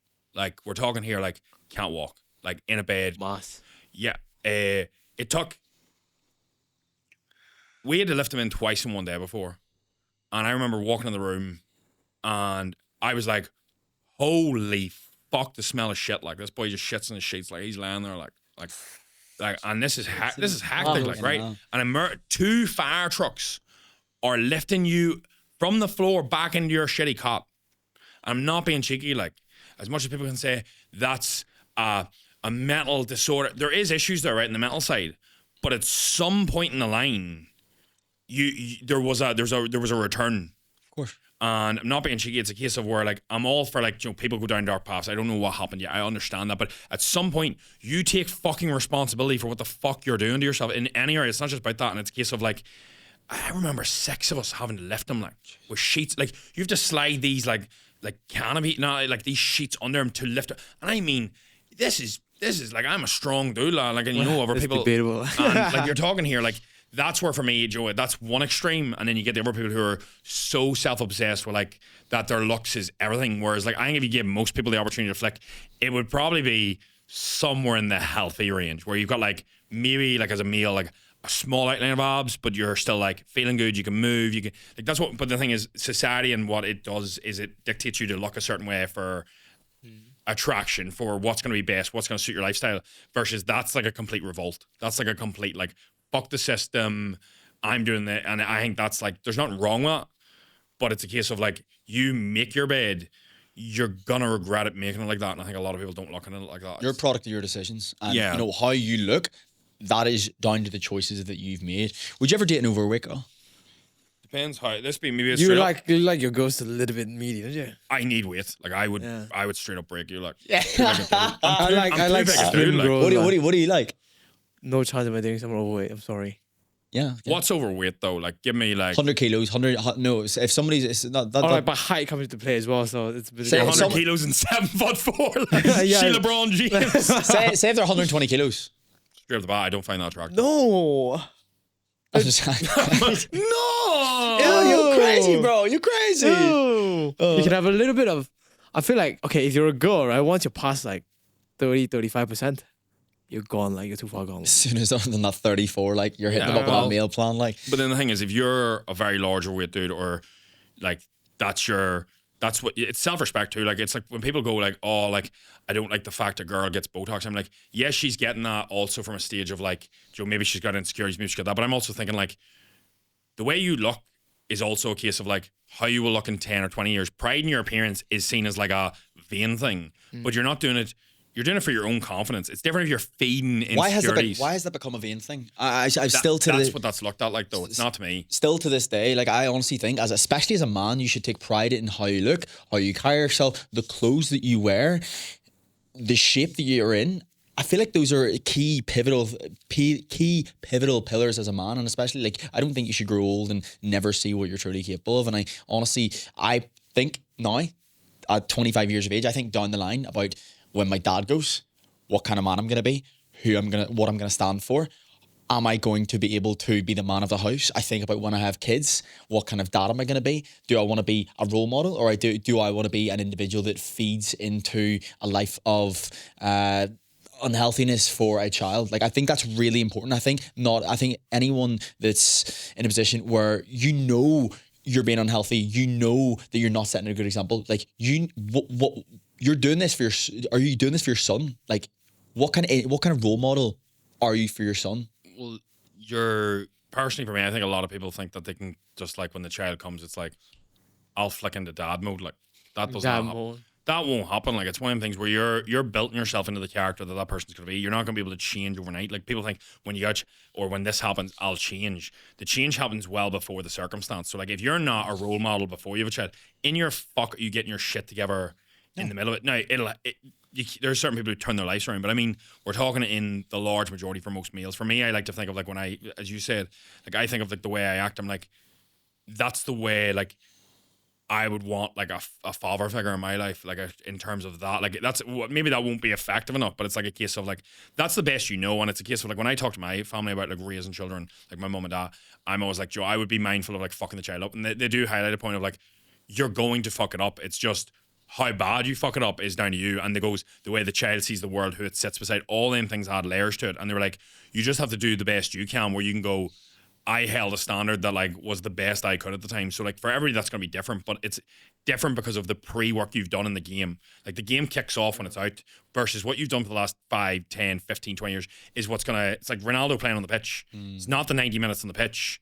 It's everything before that, because that's game time. Like, that's not the time to start working on your freeze. Like, you've had fucking 10 years. Like, just try your best, right? It's an example. Fuck that. Like, try your best. Yeah. It's just one of them things where you have to do your best. Like, there's no try in best. Like, best means you fucking nail it. Like, you do it's just one of them things. It's such a big moment. Family's just such a tricky one to navigate, though, because you don't get a practice round. Like, do you know what I mean? Yeah. You only get one swing of you get, like, one proper swing, like, at it, and then you're like, right, well, the first one's fucked. Like, let's raise the second. I think you'll be fucked, though. You know, if you really try your best and you're decent human, exactly. It's never gonna be. Exactly. I think unless your morals are not in the right place. Yeah. In all these situations, do you not think Morals is amazing. if you sort your own house, everything flows downstream from that. Everything takes care of itself. I look at my dad, for example, right? My dad's not a perfect man, but, like, I look at my dad as a superhero, right? And my dad, when we were growing up, he's a G lad. Top G. Top G. When my dad was raising us, he never told me, Daniel, you need to go to the gym. He trained 4 days a week. When we were growing up, my dad never said, Daniel, you need to work hard and have your own business. He had his own business and worked exceptionally hard. And we just seen that. You know, people will rise to the standard that you set yourself, not the standard that you expect and tell people to. So that's why I honestly believe if your house is in order yourself, people will look at that and look to emulate that, especially within your own household, especially with your own friendship group. Friends, yeah. What do you say to people whose house is online then? Like, my mom, if anything, she stopped me from going to the gym. I wanted to go to the gym when I was 14. She was like, no. That happens, though. You're going to get immediate resistance because that's what she feels is best. I said to her, I want to get a meal plan. I'm feeling a bit big. You're going to eat what I cook. If you're Asian, you notice, like, your mom would want you to go to the gym. Whey protein's banned. You're eating what she cooks. What they say goes. That's a lot of normal, but that's the same in most households. Like, that's their decision based off what they think is best. The problem is you're not a grown-ass man yet, so they still feel like that decision is all you can get. Of Whereas, course. like, they're still responsible for you. And the problem is it's that decision of, like, when you revolt against it or wherever you say no, it's like, right, well, the decision's on you, so the outcome's on you, whereas they don't feel you're ready for that. Whereas, like, if I come to my mom and I'm like, right, I'm going to do a fuckload of cocaine at the weekend. What a bucket lady boy. She's like, I think that's a terrible decision. God, But she's God. also like, It's on it's you. your fucking life. Like, you take the responsibility. Like, if you want to go out and you want to sleep with 50 women while you're married, that's on you. But the bill comes due. Whether she finds out or she doesn't, what's your mental capacity going to be like? What's this? Like, you have to go, right, well, this is the debt that I pay back. And it's like that case of like, you're going to pay it somewhere whenever you've not been acting properly. It's like, just like eating fast food all the time. Yeah. You're going to be like, shit, no, it comes due. But it's like, most people go, nah, it'll not catch up. And it's just, that's my thought process around that. Like. Jordan Peterson says you don't get to choose to not pay a price. You either pay a price up front or you pay a price down the line. And I always say that to my clients. You pay a price of working hard, of being disciplined, of nailing your food, of making sacrifices. You make that now, or you said it, not me. No, it wasn't me. Like, Or you pay the price down the line Made a voice. of not loving what you see in the mirror. Pain of regret. Like, it's the pain of, I think most males, pain of potential, pain of regret. It's the pain of like what could have, what should have. But it's like, I think it does come down to self-belief. And as you said, it's like difficult whenever like you're getting character issues that early, but that is the same for everyone whenever they're younger. Like, I remember like doing crunches in my garage on the floor while my mom used to come in and like stand over, like step over me and go, do you want goujons for dinner? Like, and then take them out of the fridge and I'd be getting chicken dinosaurs. And I'd be yeah, like, yeah, but getting, take them, getting like- your protein in, like. yeah, but it's a case of like, that felt like, at that time I was like, this is resistance. Even though it's not. It's not, but whenever you're that's all your life is. It's like, it's very different in terms of as you move forward. Like, what was a big obstacle then is easy now, but it's just in the individual's bias of where they're at that moment in time. Because it's like, everything seems massive with the resistance hurdle, especially that when your mom's stopping you physically. But then it's like, that then motivates you to go when you're 18. Or It does. Yeah, so it's like when you're told, like, right, you can't do this. You're like, I'm gonna do that. Like, it's just like, don't touch the plate. What would Shirley say if you told her that Hannah done OnlyFans? Oh, sweet Christ. What would I say? That's the first question. What? Right, so you've been with Hannah for 2 years now, right? Yeah. Say she turns around you tomorrow, and you didn't know So out of character, though. Like. she's been living a lie this whole time, and she says, She's gone, like. Joseph, Gone. I wouldn't even blink an eye. Like. And if anything, I'll first laugh. For sure. Like, I'll laugh. Like, I laugh in situations. Like, I'll burst out laughing and like, goodbye. never. That's it, done. What, you're telling me some guy can pay $9.99 to see my girl naked? That's mad, like. No. That's mad, bro. What about you? Would you ever date an OnlyFans girl? No. Imagine, like, your friends Straight can pay answer, like- $9.99 to see your girl naked. Like. I think you're feeding, like, I also think, like, there's two sides to that story as well, in my opinion. Like, and it's not what you think. It's a case of, like, there's the drug dealers and the people taking the drugs. The men are just as guilty as the women in that circumstance because the men are buying the shit. Of course. And that is weak-minded and a load of shit. That's like paying for fucking Pornhub premium when you're like I think that's 13 and worse. popping up. If that demand wasn't there, there'd be no dealer, so she wouldn't be able to do that. In my opinion, you're both as bad. So the thing is, like, it's like that's an opportunity for her, not Hannah, but a case of that's an opportunity for that individual to make money when she feels she's not over. I respect the fact that you're willing to do anything, but for me, that's like me selling pictures of me. Like, that doesn't come into reference. The only way I'd accept that if she turns over to me and be like, it's 10 mil a month, like. I'm like, Oh, man's all Do you about the edit- coin. you know what? you know what? Maybe, Yeah, maybe. yeah. But you're never seeing my parents like, I'm gonna use you for your money and you're gone. Like, Man's a gold digger, like, straight up. I think it the just game is the game. But I completely agree. I honestly think it's way more attractive if a woman if a woman's more covered up, if a woman leaves more to the imagination, than if a woman is showing Here's the bat. everything they have. For me, if I see a girl walking down the street, if I see Tia walking down the street and she has a dress on where you can see everything isn't hanging out, I'm like, oh wow, like it leaves a lot more to the imagination. There's a lot more. Again, that's evolution. It leaves a lot more.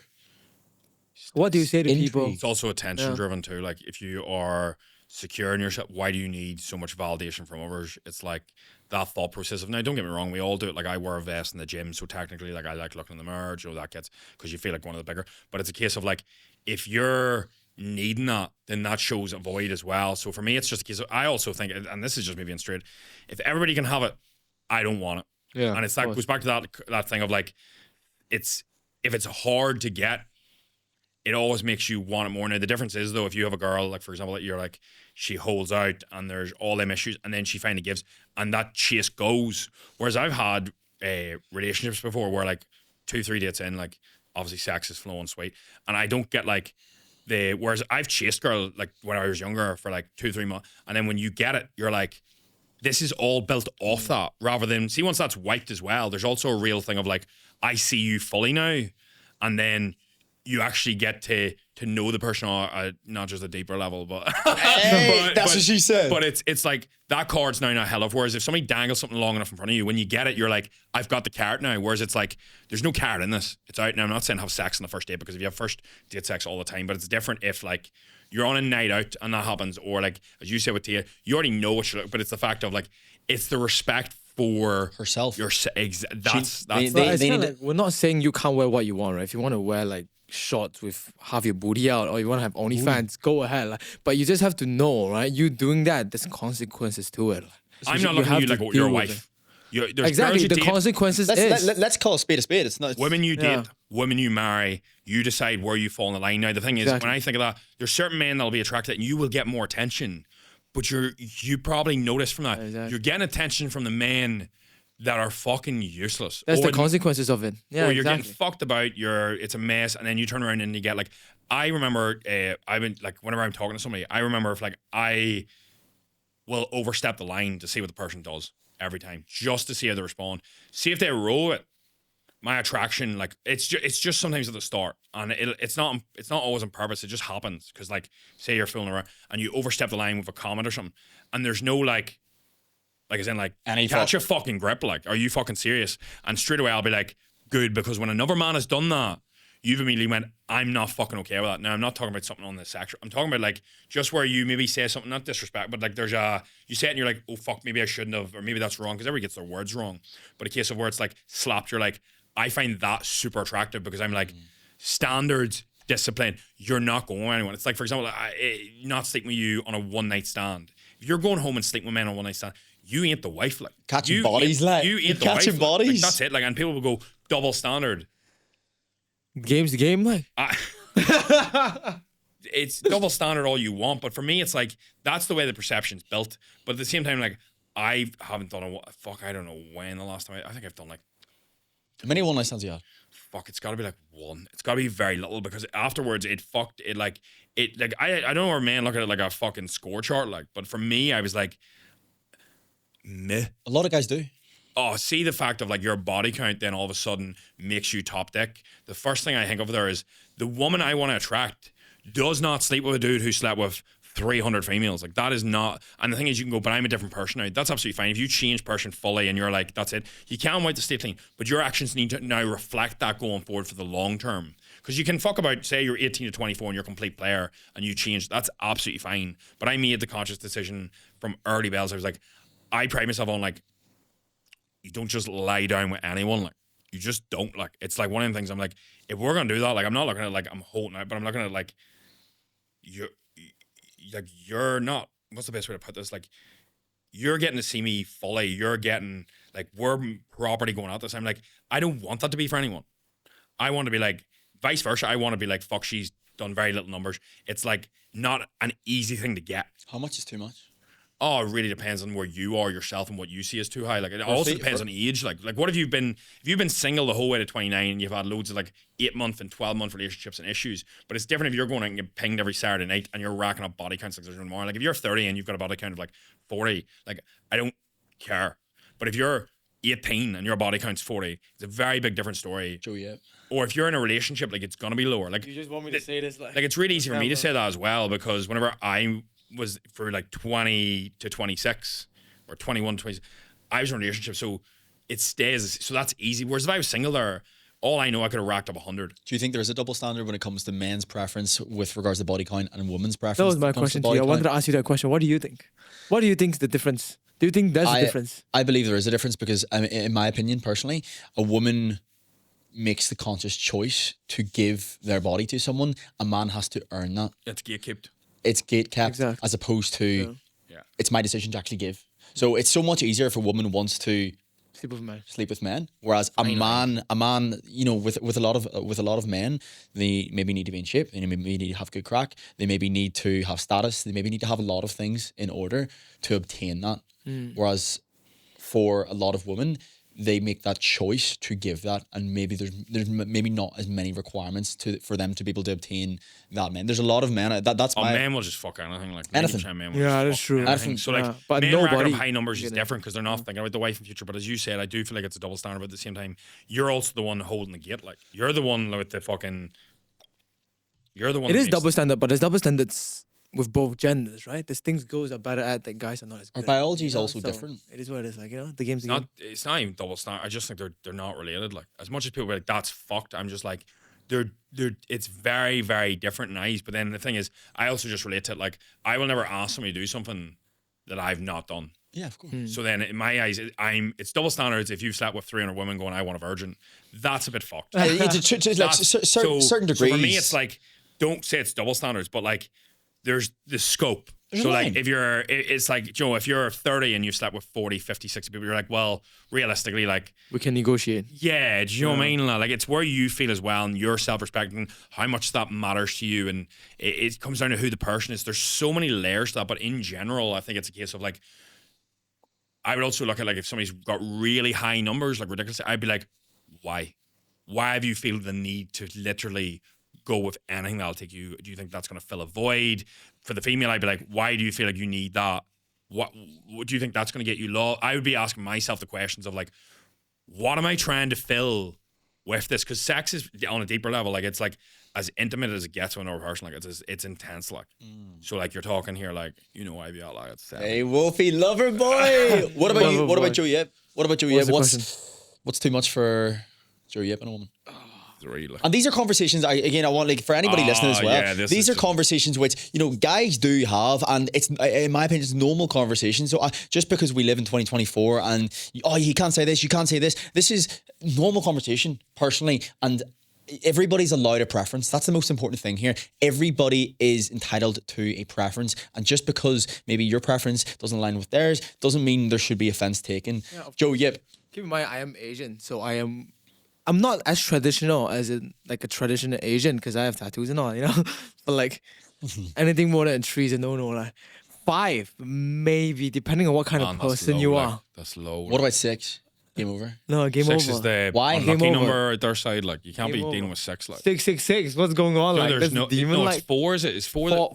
four in Chinese is 4, and death is 4. So 4 is like Yeah, the so there's unlucky no number. elevators with 4. He told me that the other day. Some a lot of elevators back home won't have the number 4 So on it'll go it. 1, 'Cause 4 means 2, death. 3, 5. Like it'll move up. What? You Why? 4 it means death. No, not for the 4. As in, why no more than 5? I'm young. I'm 24, right? I won't date anyone older than me. No chance. Man's Leo, Right? Leonardo DiCaprio. I would put You're Leonardo. 25, you out the door, like Yeah, you on like- you ass, like Exactly.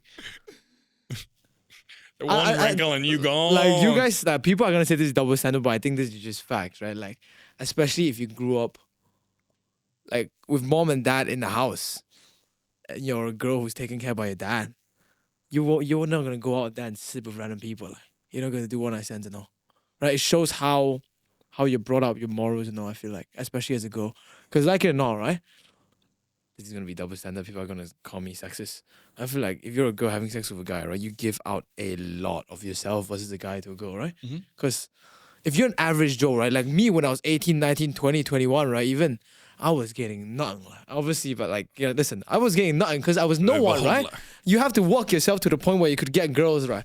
You could be a ugly girl, right, and you could sleep with guys easy, yeah, right? So like, whatever's hard to get is the attractive thing. yeah. Our body, we're all in shape here, right? Abs are not as attractive because it's hard to get. For a girl, if you're a good-looking girl, it's hard to keep your body count low. Yeah, I agree. Because you've so much coming at you. If you look at this, for a female, if you look at this, right? So, if a man sleeps with many women, right? They're seen as a stud. They're seen as a man that, as maybe of higher status. And I'm not talking about hundreds and hundreds because I honestly don't believe that. But if a woman sleeps with many girls, other women would call them a many slag. Many girls. if Oh, a- it's getting very good. Like, If a the woman number can go really Sorry, high there. Like if a woman sleeps with many men, women call them a slag. Women call them if that's the case, that women should sleep with as many people as they want, then why is it used as a derogatory term? And no matter what you say, it's still a case of where whenever that happens, like no matter how many people go, it's double standards, it's this, it's that. Society as a whole will still look at it like player, if you're sleeping with loads of women as a man, versus you, there's something off here. And anything that's valued is hard to get. Yeah, 100%. I think it's that case of, I think that's one of the reasons why I find it very attractive whenever it's like, and I'll just say straight away, like I'll know, and you'll see me say this all the time, like if I'm chatting, I'll refer to them in a certain manner, not in a derogatory term, but I'll be like, just chatting to that person or girl, like normal. And I'll be like, I'm chatting to a wife. Like, that's the caliber. Like, it's just, I find that more attractive because I'm like, even if it's not a wife, it's a wife in general. Because I'm like, there's categories, and it's like man versus boy for a woman. Like, you're like, he's still a boy. Yeah. He's not a man. And I think that's just the same. Whereas it's like the people could say that, but it's like a case of double standards. Well, I expect the man to do this. I expect the man to do that. I expect the man to do that. There's different traits that they look for in a man, but it's not called double standards because there's an issue. But then it's a case of whenever they need solved, it's like, well, you should have that solved. So for me, I find that really attractive because it's also, as you said, it's uncommon. So whenever something's common, majority of the world don't want it. That's why like the reserve of diamonds is held back. There's like so many diamonds. But the thing is, the person who releases the diamonds, if I'm correct, has the control over all the world's supply. So he releases them so slow that the demand and the price for them always go up. So it's a case of like, diamonds aren't dear because they're rare. Diamonds are dear because the supply is kept low. They made it rare. Exactly. Yeah. So whenever you are an anomaly, that's why, like, do you ever hear people say, like, for a celebrity, it's like, I think he's very good looking. And you're like, I don't see that, but I do, because there's not many people like that. Exactly. This is why you white people are so good looking and so famous in Asian countries. Because we guys don't see you that much. You guys are on TV and that's it, right? That's why you're bossing to get the lady boys out here. You don't see that back home. Is there any other topics you want to dive into? Because obviously, if there's any other thing you want to segue into where the time is, I think it's a good time to do it.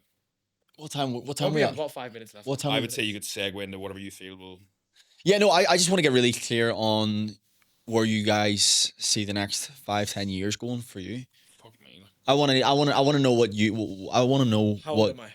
You're 20. You're 25 now. So how old am I? No, I want to know what you guys want to do, what you want to achieve, and obviously you've done incredible things. Like you've gone from 100,000 to 1.1 million on Instagram in the past 12 months. You have gone from 3 jobs, dropping Riz in the garage, to being able to fly across the world and again start your own agency, and you're doing incredible. But like I think that alone is evidence for what you're capable of in the next 12 months, in the next 5 years. So what do you see happening? Right, perfect segue. One thing I think people will get a real shine light from is, I think where you are, where you've been, is very relatable at the moment. And I feel like a lot of people will look at, like, for example, the step where I am right now and be like 1 million followers, a couple of businesses, and be like, that's inspiring, but that's also like 50 steps down the road. So like initially for you going to somebody right now, and it's not Leo, I'm talking about somebody that's like, of course, in any area. Where it was. Yeah, speak to that person. If you had to give advice to Joe 3 months before things started lifting off, or a year or 2 years. Because I think talking to your own self is probably a better way, because you'll think your thought process a lot clearer. Listen, I know you guys hear this a lot, but if you have a dream, go for it. The Greatest Showman, 1 Million Dreams, that song, I used to put that on repeat, and every single time, you know how when you listen to a song, you get sick of it? Sometimes the first few times you get hyped up, and it eventually stops. 1 Million Dreams till today, right? I put it on. 1 million dreams are keeping me awake. From I was 17, 18, right? After that music, every time I listen, I get goosebumps. Like, I'm like, holy shit, I have so many things I want to achieve. But I couldn't see the end of the tunnel. I couldn't see the light at the end of the tunnel. I didn't know where I was going, but I knew there was something out there for me. If you told me, right, just 12 months ago, I'll be making 25% of the money I'm making now, I'll be like, are you mad? If you have a dream, fucking go for it. Like, it'll come true. Like, just try. If you keep trying, and that's all you think about, right? It's gonna happen. Yeah. It's gonna happen. Just no plan B. You're no way out. Nowhere. Because like a lot of people will be like, that's good because where you are, but like I can't see the first step. I can see the vision. I can see what I want my life to be. And it's like, how they're just gonna go high. Whereas I feel I like really believe if you want it bad enough, you'll have it. Like my dad turning to me, family's up to you now. And me having like, this life is not for me. Like I have something out there, like, right? That song hypes me up. Like even talking about it, I'm like, holy shit, like, that's happening. What's the first step? get in shape. Get in shape. Was that your first step? That was my first step. Get in shape. Right. Once you got in shape, what was the second step? Were your standards good whenever you got in shape? What do you mean by standards? Personal standards, discipline, your habits, routines, behaviors with your sleep, your Or food. no, was it just shape? And I never had time to do anything. I was back in the corner to the point where you could ask my roommates, like, oh, before Leo even, right? All I was doing, I was waking up, first thing, gym, college, first job, second job, back home, sleep. That was 7 days a week, like, for like 2 years. Like, nothing else. Like, and it wasn't like, this is why like people in Bali, like Dargan said, right? People in Bali are like, they are so happy with little things. Like I didn't have time to think about anything else. Like it wasn't like I could be like, you know what, I'm lazy. I don't want to go to work today. I had to pay rent. No option. Like, you know, it wasn't like they have no options. That's why they're happy, because they're so busy having no options doing the things they're doing, the little things. They don't have time to deal with first world problems. So you think there's almost like there's pain, but there's just enough comfort for them not to catalyze change. Exactly. So what if somebody's sitting there? There's someone to be listening here, knowing they're built for more. They need to get in shape, right? They of course wanting it bad enough. That's huge. What if they're surrounded by people that drink, they take drugs, they're surrounded by guys that don't want to improve? You go. Obviously, like I said, first step, get in shape, right? You respect yourself a lot more when you've known you've gone through pain to get in shape, because your confidence will be higher and so on as well, right? You also need to have the courage, like I said, right? The extreme move is to move to a country where you know nobody, not a single person, right? You also have to have the balls to go up to people and start talking. I think a sales job is awesome for that. I used to be an introvert. He used to be an introvert. I don't know about you, but sales jobs got me out of my bubble. Yeah, 100%. I think with somebody in that position, personally, knowing me, you're bang on the money. But I think the most important thing is you need to stop focusing on, have a rough idea of where you're going. One step. All you need to see is the next right foot, the next left. So if in shape is the first, you'll not know where to put. Like, you can't focus on where your left foot goes until your right foot is in the spot. Like, you can't take 2 steps at a time.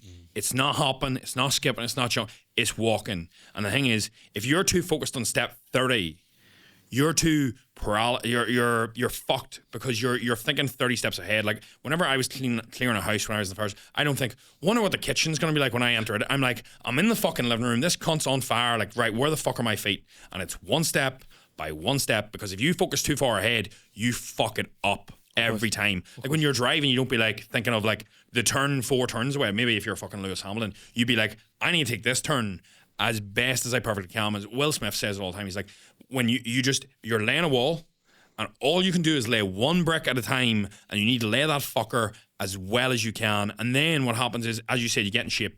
The next step becomes much clearer once that happens, because you're like, the self-belief builds. Your vision then opens up, because you actually back yourself, because you've got to win. And that first step is not a step. That can take you 6 months. That can take you 3 months. That can take somebody else a year and a half. But the thing is, your step doesn't change if it's the right step. Every other step can then look shiny. It can look better. But the thing is, that's the right fucking move. And the problem is, people don't like hard. But hard is very, very important, because that's why most people are not where they want to go, because they don't want to stick with the shit.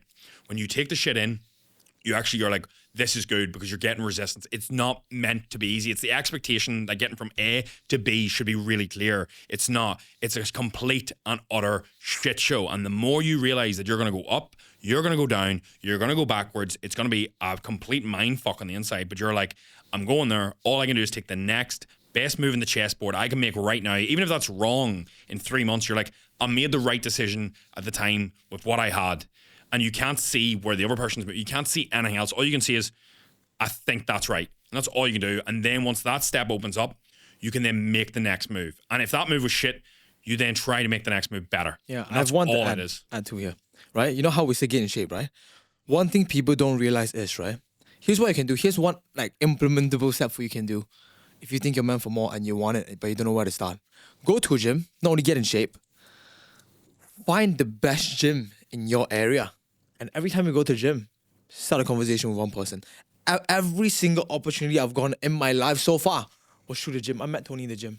The best gym in your town. Let me tell you, the connections you made, that would be crazy. And after the gym. Right? Because whether you're poor, you're rich, whatever your situation is, the gym is where everyone goes. Like, go to the gym. Most, yeah. Talk to one person every single time we go there. When you look at that standard too, like in terms of like people you think about, right? Who would I like to be surrounded by? It's usually not people that are lazy fuckers. Where do people that actually work hard tend to go? Sports. Tend to go to the gym. They tend to go to the Golf. yeah. But the thing is, it's still the right environment. You're putting yourself in the right step. Like that. That's such a simple move, as you said. But it's not about getting in shit. It's everything that happens on that step. It's Having those conversations, getting yourself in shape. But I also think one of the pivotal thing that you said was to get a job in sales, get a job in customer service. What made me is when I worked in Topshop and I had conversations day in, day out, it was hundreds, thousands of reps. And if, what is the highest ROI skill? It's communication, right? If you can communicate your thoughts articulately, coherently, that's going to get you very, very far in a much shorter space of time. So get in shape, take the risk, as you said, and start one conversation every time you go to the gym. Get a sales job. Know that it's going to be difficult, as you said, and get yourself a sales job, sell the pen. pick a job not based on outcome. Pick a job based on skill. Skill acquisition. Like what it's going to give you. I think a lot of people take that away. That's why like you'll see people work under masterminds on the low because they're like, I'm not worried about what I'm getting paid because I know where it's going to take me because the skill. It's a really good example. It's like me and you, when we moved away to Dubai, you were like, this is fucking metal, because you were like, this is actually I remember you saying to me about the like how I used to wind down. You were like, this is insane. Like he used to be like I'd work all day and all night, and then like I'd be like, right, time to wind down, and he would slag me because you can't watch a podcast on business and call it winding down. Andrew Huberman, get I know. the biohacking on. But it's like you don't realize it until you're in that realm as well. So I think it's nice to get a look from the outside of the thought process behind it, because as you said, I think it's the skill. Like as much as you took the job took like working with me as part of the team, it's like one of them things where it's like it's also where it leads. It's like that for me is a very big thing. Like it's like I didn't join the fire service because I was like, the money's great. The money's shit. The reason I joined is because one makes a difference, but the thing is I got the most out of it is the confidence, because I'm like, as you said, getting cheap. It's like, well, like not many people are gonna run in a burning building whenever he's just fucking squealing. Like, and it's the self-belief and it's everything else. As you said, it's the communication. It's the little things you pick up with different jobs. Whereas if you're always in the comfort, if you're always where it's easy, you are building a life that you think that everything's meant to be like that. Like relationships, everything we cover today, it's not meant to be easy. If it's easy, I don't want it, because that is where it's shit. I love you guys. Likewise, and I appreciate both of you as brothers, and I wouldn't want to be on this journey with anybody else, and this is first of many, I'd imagine, but I really enjoyed the chat today. We had about 6 more hours to go. Like. Yeah, of course, absolutely. But anyone listening, I appreciate if you would drop us a like, follow, share, you know the drill, and I'll catch you in episode 25 for the next one. Big love. And as a wise man once said...